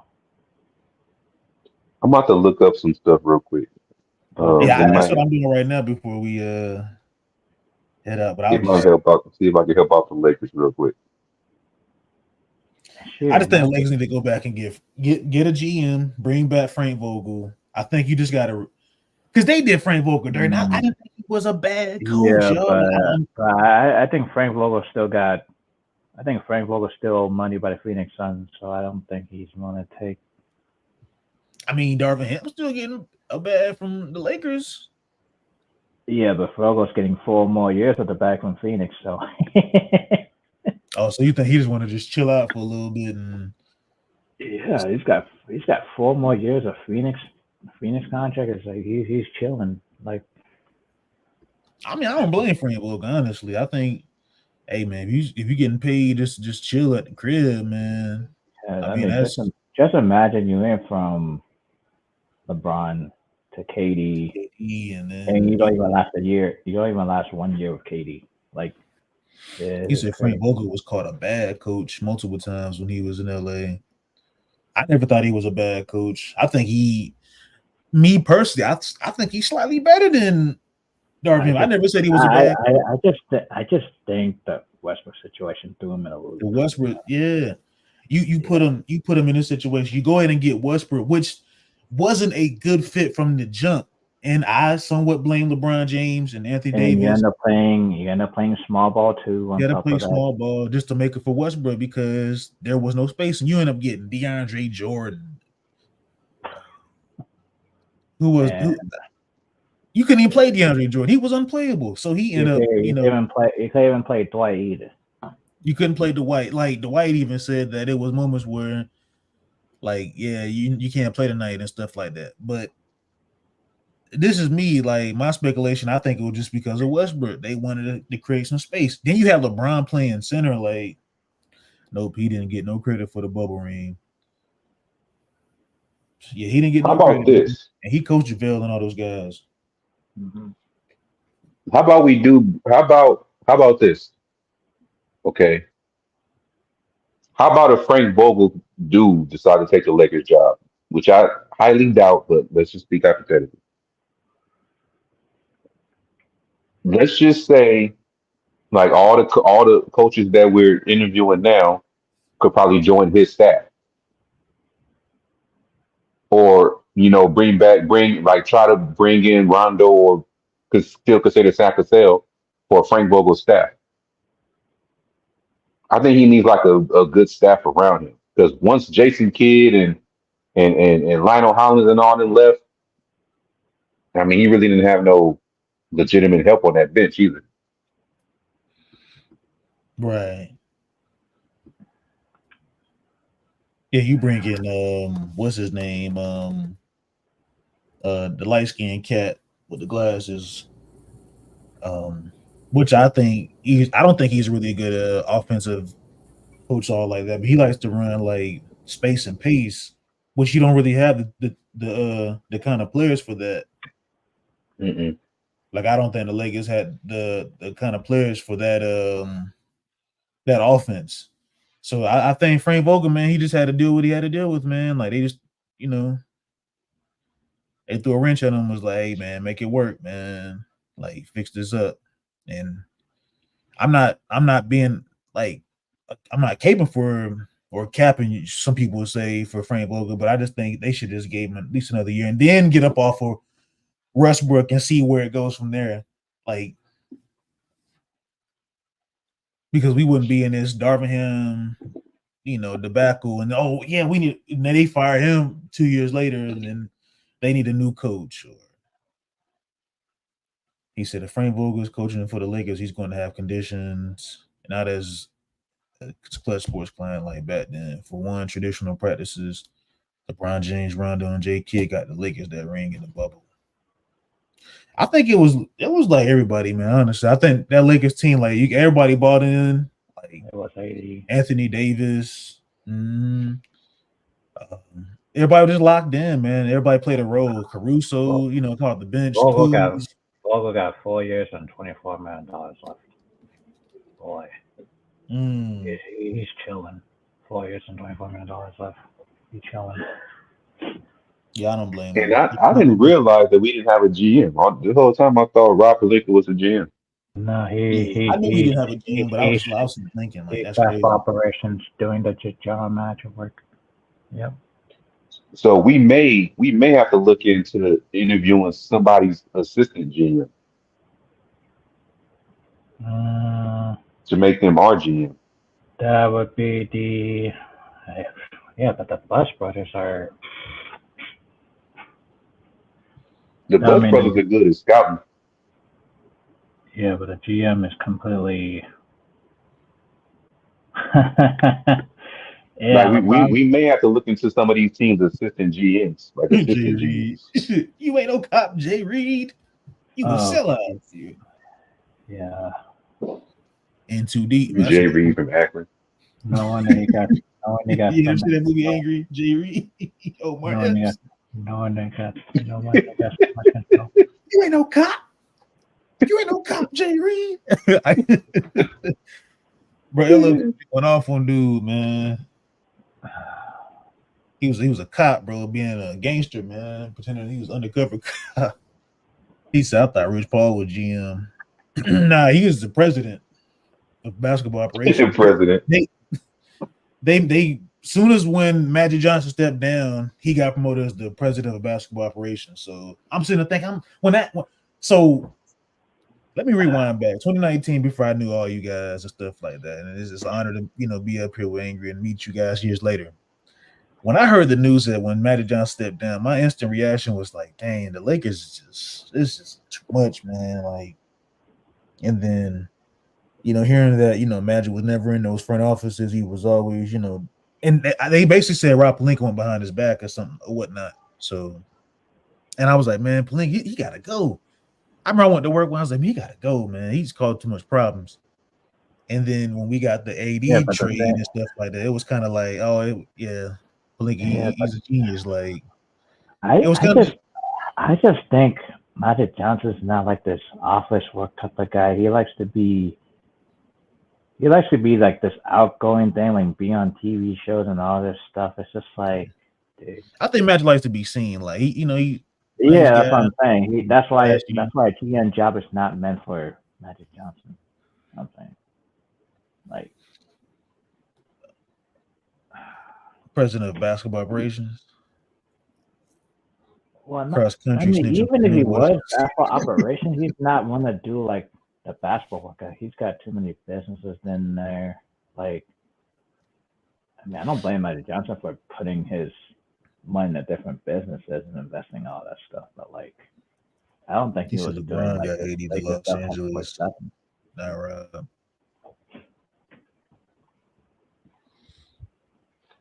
You know the crazy part? Like you the owner of the Yep. Lakers, right? Yep. Or one of the owners of the Lakers. Mm-hmm. And you're not even worth more than your own player. Yeah, that's what I was getting to too. Like, Like Jeannie Buss is worth 500 million. and LeBron's already at $1 billion, right? So yeah, that's what's going. Yep. Mm-hmm. That is Like LeBron at is this a point, billionaire. LeBron should be signing her checks. Yeah, but That's why I said. That's why I said they need to sell that team because when you got to split money 6 ways, all you're gonna be thinking about is money. You ain't gonna be thinking about nothing else. well, if you divide 500 million divided by how many siblings, that's I the think it's like six total. of them. That's the total of all the siblings, and then you add the tax percentage to all that net worth, and then you're paying that tax every single year. So you're basically, man, that's What do it that, say? that's a very low number. I mean, if you add all the tax numbers to it, right? I'm curious to know what it say. What do it say? What? He said, I thought Rich Paul was GM. No, Rich Paul's not GM. He's an agent. Nah, he's the agent. The hell? Yeah. Sean said Magic is more Al Green than Barry White. Green. Yeah, he like to look good, man. So Magic so got there, so so each so smiling and each stuff. so each sibling gets $83 million with the team. I'm so tired of being alone. So each sibling is $83 million. Um, well, I And the mean, crazy part is the Lakers have other owners. They just don't have the power to speak up. no, because they probably Yeah, don't they own got like 51%. They probably don't own 51% of the team. yeah, they don't Yeah, but they're billionaires though. Their net worth is in the billions. Yeah, So yeah, let's who but just one of say these if they billionaires out took there? control of that team, you just said 500 million, right? if they took control of that team, they would have had somebody like Dan Hurley already. I think if Because Genie does the sell the the team, coaches the coaches contract don't is not part of our player contracts. No, right? there's no solid cap for coaches. No. Yes, they could have offered him they could have offered him probably 10 years, 200 million. Oh man, that would be crazy though. But you know why? Like them coaches, it's like open season for them, man. They get fired and stuff because teams ain't really throwing really money like that. Like they're not wasting money when they hire this coach. They just like, yeah, we just need a coach. And I then mean, they still owe Darvin he $10 said that million. brisker talk than LeBron is Dr. Doolittle. That's funny. Brisker talk, little brick. They still Hey, owe don't LeBron look like that bear from Five Nights at Freddy's? Mm. Oh yeah. Yeah. Every time I see that bear, I think LeBron. I know Big Baby is him and Jenny Bus, they're kind of locked in, you know, and I think that's like his really good friend, outside of basketball. I They're think locked in, if you know what I mean. they're locked Mhm. in. I just think that she might have to give the reins to her brothers, or probably sell the team, but she could still, have like ownership. It just wouldn't be, she would I have no just, control over it. It wouldn't be like the Bus family trust. Like I just think that basketball knowledge is not. coaches are avoiding the NBA like the last of us. Yeah, man, it's open season for these coaches, and I don't want to bring race into this though, but it's definitely open season for a lot of these, minority coaches, man. Like Yeah, and there's only one coaching vacancy left, and that's the Lakers. that's why I'm kind of scared for Sam Cassell to become the Lakers coach because To leave a better situation in Boston. even the other brother that's with Boston, I forgot his name, the light skinned cat. He's going to Charlotte. Yeah, Charles Lee. Charles Charles Lee. Lee. Yeah. He's in Charlotte. A perfect scenario would be bringing in a great coach that Jeannie Well, Buss likes. Like Jeannie Buss will not let that coach get fired for nothing. She like him like she like she like Kuzma. Kuzma. I miss Kuz. I ain't even gonna lie to y'all. this But is this is The Jeannie Buss like you, she ain't gonna want you to go nowhere. um I'm looking at these coaches, right? So Chris Quinn, he's under Eric Spoelstra in Miami. that's not gonna sit well. I don't think that's. I mean, they say he's like one of the best I know he assistant got coaches in the league. I know he got the endorsement from Udonis House. I might get it, but it's not. Becky Hammond, Kenny Oh, Atkinson, Terry Styles, JJ Redick, David Yeager. I don't know about David Yeager. Dave Yeager. I wonder hey, what happened to us looking at David Adelman, the assistant from the Nuggets. yeah, they might I have to seen stop something the other day. They might have to stop I him seen some training. other day that he was happy in Denver and that he would be in talks of what other teams have to offer, but they said he's content in Denver, and I think it has something to do with his dad. His dad probably is in his ear too, like Rick Alderman. Mm-hmm. Mm-hmm. Probably like, yeah, son, I wouldn't. And that Lakers job is kind of. It is the way how Lakers went by because you went away from Frank Vogel 2 years later when you hired him. You went away from Darvin Ham 2 years later. It's like that Lakers job is just not. What's his name from Minnesota? No. Oh, Nora Makai. I forgot it. I can't pronounce his name. Mike Nori. Nori. I said Nora Makai. Like no offense, big baby. How about Adrian Griffin? Oh no. Not after Adrian what the Griffin. Bucks did. Not after what the Bucks did. They did him dirty, man. Yeah, I'm disappointed in Giannis in them, man, for that. He said her husband doesn't persuade her even in inches. No Diddy.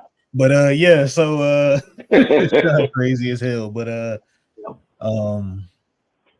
just don't know what the Lakers could do. I think the best, me personally, I like Jay Wright, but his age and what it's something that it's up to him. The ball is in his court. I don't know about y'all, Laker girl, angry and EQ. Who do y'all think should be the Lakers head coach?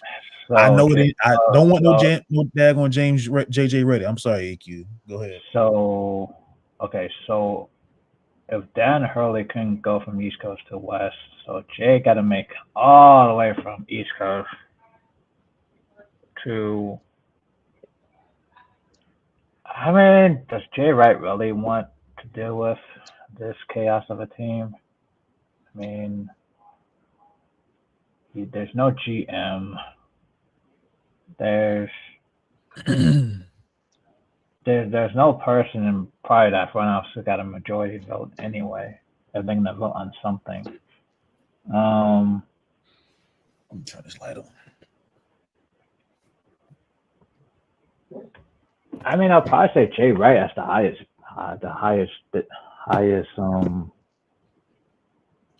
chance of all the other candidates.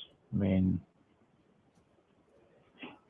yeah, because I think he might be considered taking the job, and I think the Lakers they want to go with the younger coach to keep him for a long time. They don't want to just all those other options are just rookie coaches, though. Like, yeah, the Lakers they're stuck between a rock and a hard place because it's like you want to go and get these recycled head coaches like a James Borrego and yeah, but you use that frame Terry Stotts and Mike. I mean, Frank. Mike Budenholzer, he already got a coach job, but I'm just throwing out Frank is a names. cycle too. Frank Yeah, Vogel's been Frank. recycled. Yeah, he's been recycled. From Indiana to Orlando, and Yep. Okay, I know. I got. How about this? Hear me out. And this is just a desperation move for me because Lakers should be desperate right now. I know he's young. He's only 31. mm-hmm. But how about Cameron Woods? The head coach for the Oklahoma City Blue. Mm-hmm. They just won the G League championship. I'm sure he won't cost that much. That's another minority coach. I'm thinking like, man. I mean, he's like 31 years old. Yeah, 31. Man, I don't want to see another brother, man. If things don't go, well for the Lakers, and he's out the door. Like, I don't want to bring Man, race into it, but I'm just in there thinking like it's always open there's, season for these head coaches, man. Like, there's not that many options. not that Okay, many options, but like Angry said earlier, you gotta have a head coach. Like, Terry Yeah, Stotts has been done. Dave Yeager's been done. James Borrego, Mike D'Antoni. I mean, forget oh about it. gosh, not Mike. No, that's what I said. Like Mike D'Antoni's like, nope. And just to clear the air, y'all, I seen some fans that have said, well, the Lakers, they done fired all these coaches. They fired Mike D'Antoni. No, Mike D'Antoni left on his own. He resigned as the Yep. head coach for the Lakers. So it was kind of like, yeah, I don't want to deal with this See, anymore. Chris Quinn got no experience. Which I think he should have been the head coach. It should have been Phil Jackson, but it is what it is. Chris When they Quinn. fired Mike Brown. So what is it? Chris Quinn and San Francisco. I'm stuck between Chris Quinn, Sam Cassell, and Jay Wright. Those are the three guys I think. Yeah, because there's not that many. I agree, Sean. I agree, brother. Yep, that part is true. After what happened to Darvin Ham, and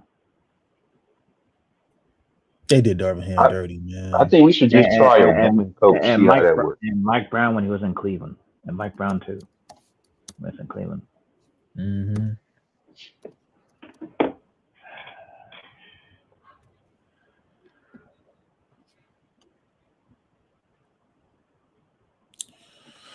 I don't know.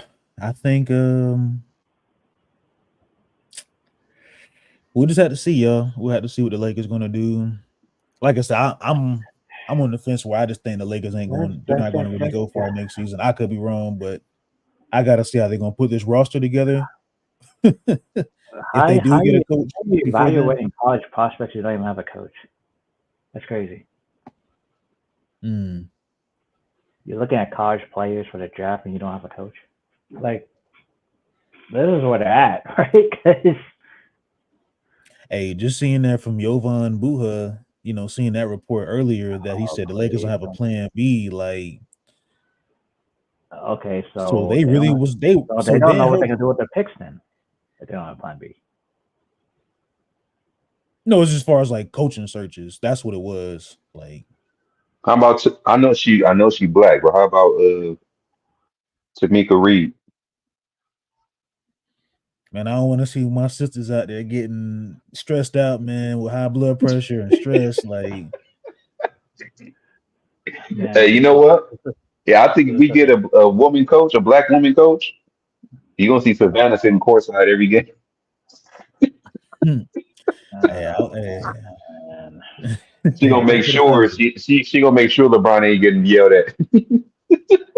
Jeez. I just think for a team like this, the Lakers gotta go and get like, and I agree with Sean. Like, you want an old school coach. Like, you want a coach that, Well, the old school coach is Jay Wright. That's about it.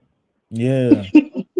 I just don't want Jay Wright coming into the situation where he's stressed out, and when you get a certain age and stuff like that. I mean, I'm not 60, And but yeah, I hope to see 60 one day, 60, uh, 2 years of age, by the grace of God, but I wouldn't want to deal with like the stress, and let's just okay. So let's just say this. Like, this is a scenario I was thinking. Like, we bring in the head coach Jay Wright. Hypothetically, LeBron stays for another year or two, and he's out the door. He retires. The Lakers then picked up his son at 55, and he gets to play with his son. The Lakers don't do nothing, and then they build on for the future. You still got 80 under contract, and there's that. Like, maybe you would win another, championship. Because I still think the Lakers still want to compete. They want to bring in after LeBron James. They want to bring in another star, but it's like,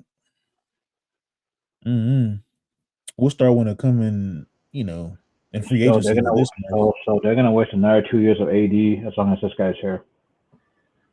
Boy, Unless they go and get a center, I think they should try to get JaVale or Drummond, somebody, a backup big or something. Serviceable big, not no stretch five like Christian Wood that people rave and go crazy about. I don't know what people's I wouldn't obsession want with Christian I Wood, wouldn't but want Christian, but I wouldn't want Christian Wood back. and then what you have a Vanderbilt who's undersized, like he can't play center. Like, come on now. Well, He said that coach Vanderbilt's a calling out 4. breaks and excuses. Vanderbilt's a 4.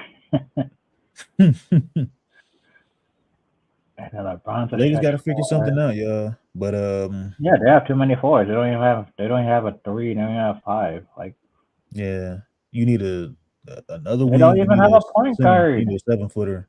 They don't even have a Yeah, point because guard. I don't think D'Angelo Russell wants to come back. Like, Yeah, they don't even have a point guard either. it They're was missing all 1, it 3, was and all 5. sunshine and rainbows. His second time back. Just when they traded for him last year with the Westbrook debacle. And don't tell me you want to sign Chris Paul for the minimum. I don't want to hear that part either.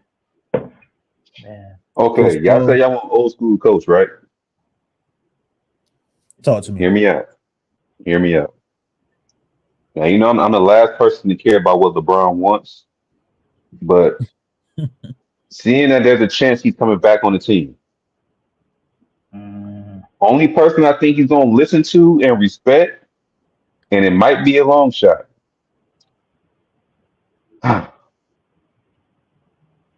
How about Drew Joyce?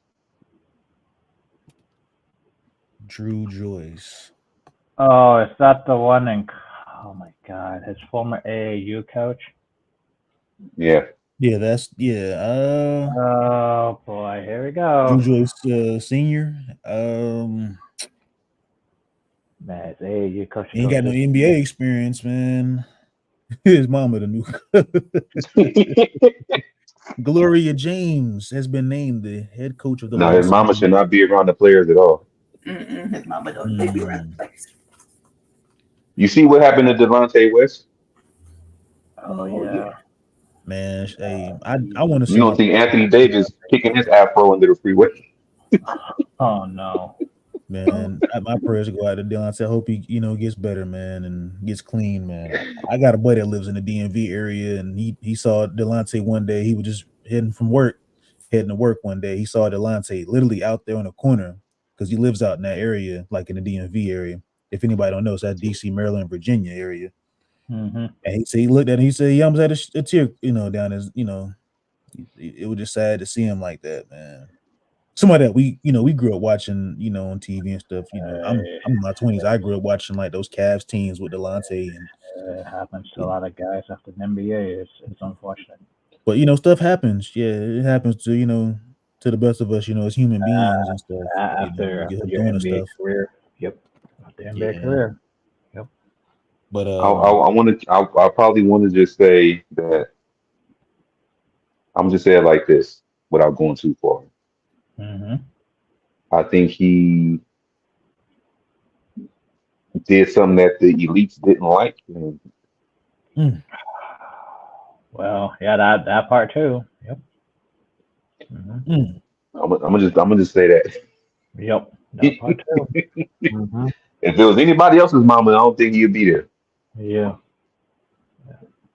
If it was like Larry Hughes' mama, it wouldn't have mattered. yeah, he probably had still had a career, but Yeah. since it was a certain guy, that has like a lot of pull in the NBA. It's off the court issue. Yeah. But hey, that's my time, y'all. It was good talking to y'all. Um, Angry man, thank you for having me on the you show. said that.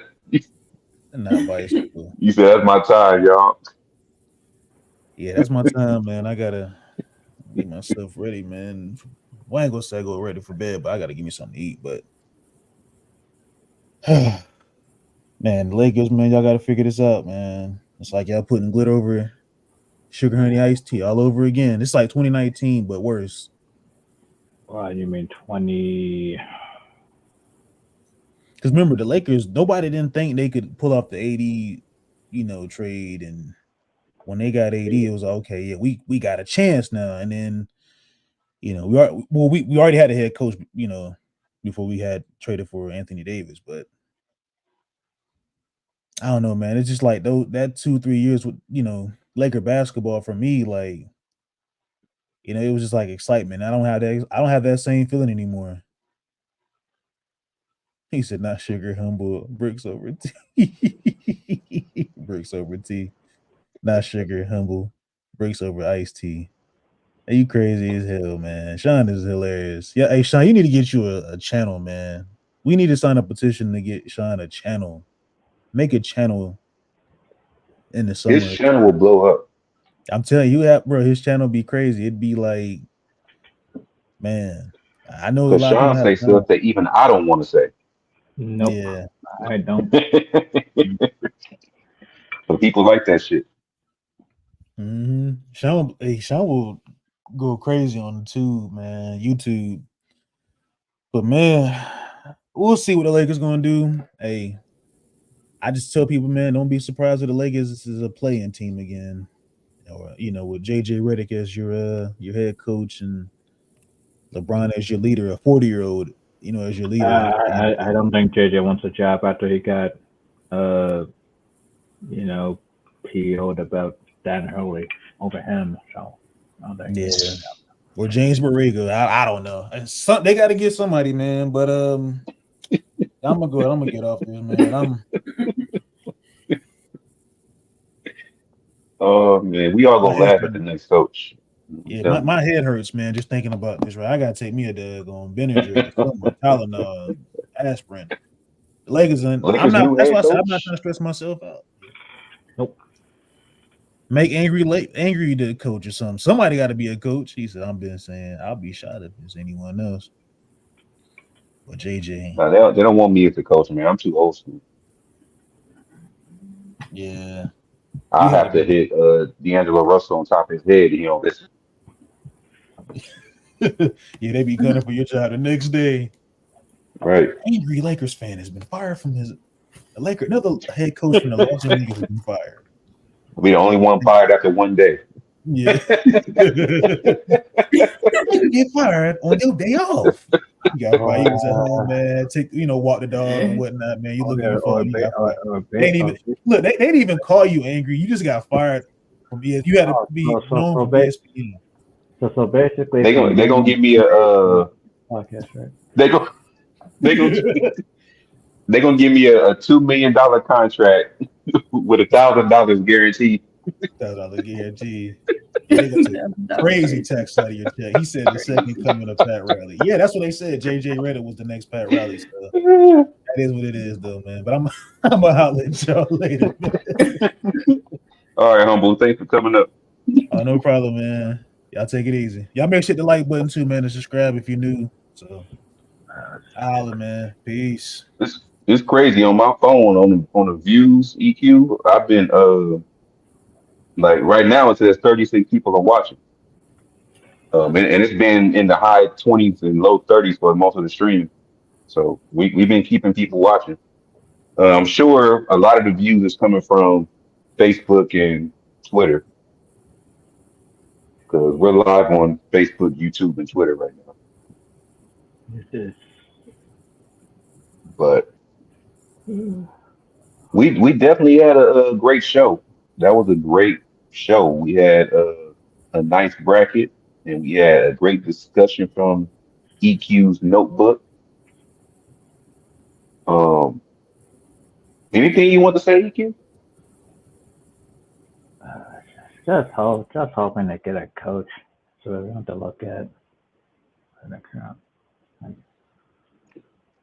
Yeah, they about to be working in Yeah, phones, but EQ. They about to be working in phones. like a lot of people said, the Lakers coaching job is not attractive, and I agree. I It's agree. not. It's too much of a headache. It's too much of And a headache. that's what Dan Harry decided to go back to school. Um,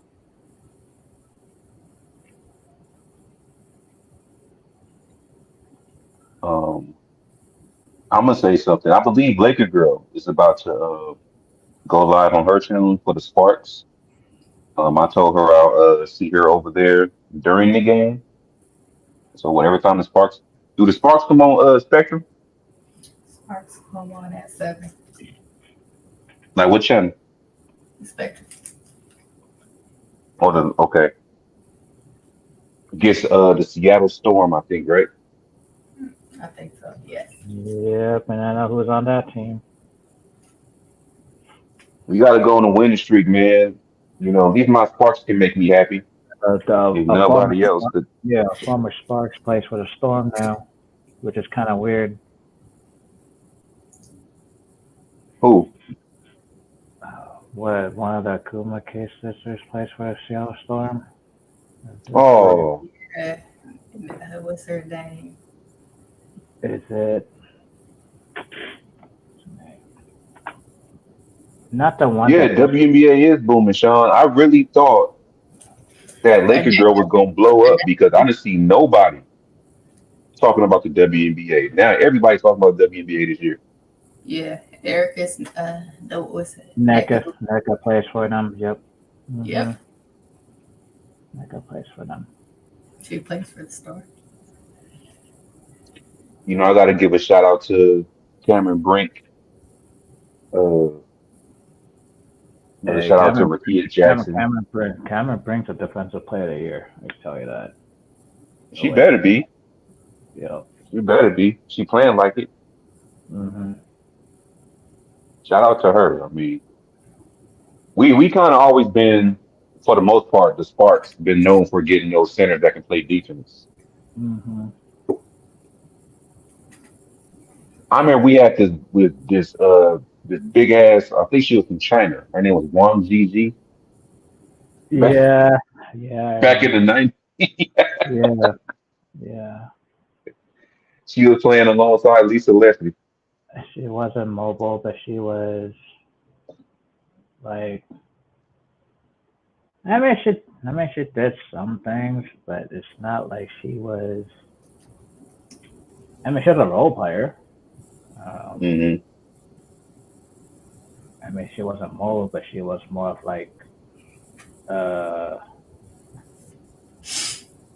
I mean, she does a lot of things in slow motion, but I'm not saying that, like, not like in the, what's his name? The guy from, not like in a Ryan Anderson kind of way, but more like,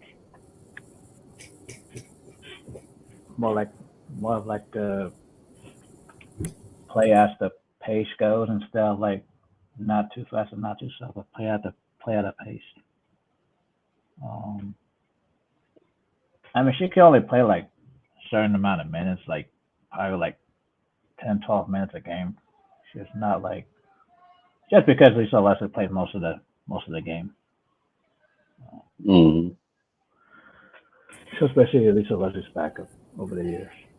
Wasn't it was a short career though because they started to lose like franchises. mean I mean they were in bad shape. That some teams had to leave the league. Like Houston lost their team.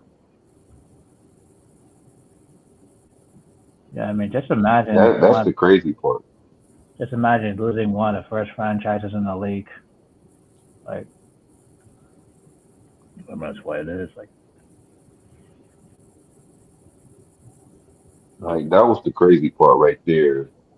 hmm Um, you won the first two championships, and hmm your team is no longer there. Nope. The Detroit Shock is gone. Yeah, San Antonio. Yep. Yeah, San Antonio Silver Stars, whatever it was called. Mm-hmm. Only OG team that's standing is the New York Liberty, the Sparks, the Seattle Storm, No, Phoenix Mercury. Yeah, the Phoenix Mercury was the other team. Phoenix Mercury, Oh, they lost the Sacramento team. Well, another OG team. or the Sacramento lost. Sacramento Monarchs. Yeah, Yeah, they lost their team. Yep. Shauna said people really hate Caitlin Clark. Yeah. I mean, Man, sports do need a villain. I mean, they probably hate her as much. How much the NBA hates Steph Curry? It's about the same thing to me. I actually bought Steph Curry's championship ring when he beat Boston. I mean, yeah, but when Stephen Curry entered the league, people started to hate him. Yeah, it's the same thing Caitlin Clark now. Same thing. Yeah, everybody needs a villain. Everybody, every sport, every Or you need a game changer. yeah, yep. Well, a lot of people are really hating on Caitlin Clark since she didn't make the women's USA team. They said She they got said another 4 years. She got another 4 years. They Yeah. just don't want they just don't want the women's team to be too young, so they want to go with vets. I mean, that's what it is. But our team, like overseas women's team, that dominant to where they don't want, any rookie ladies on the team. Mm-hmm. Mm-hmm. It's just a strange environment. I mean, it's why it's like.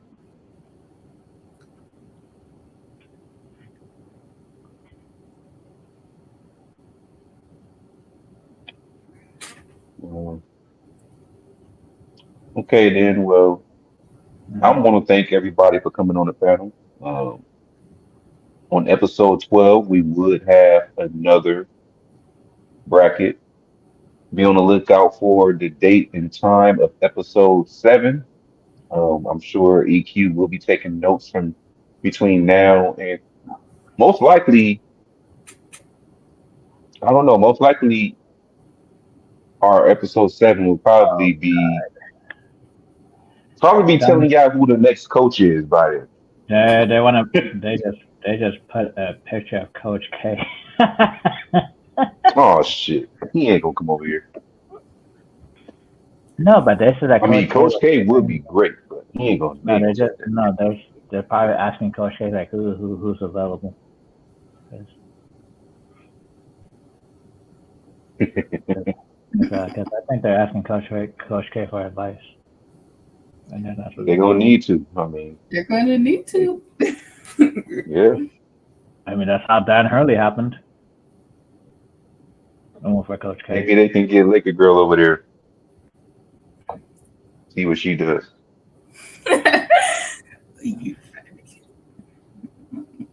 I think she'd give D'Angelo Russell like 40 minutes a game.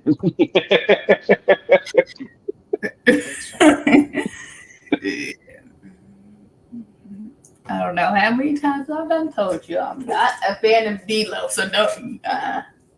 And I do not sponsor D-Lo. That's why I said he gonna give him 40 minutes a game. Oh boy.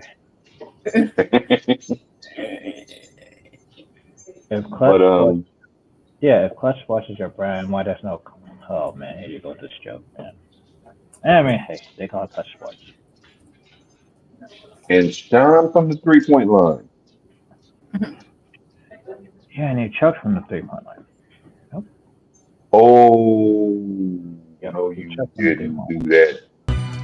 Yeah.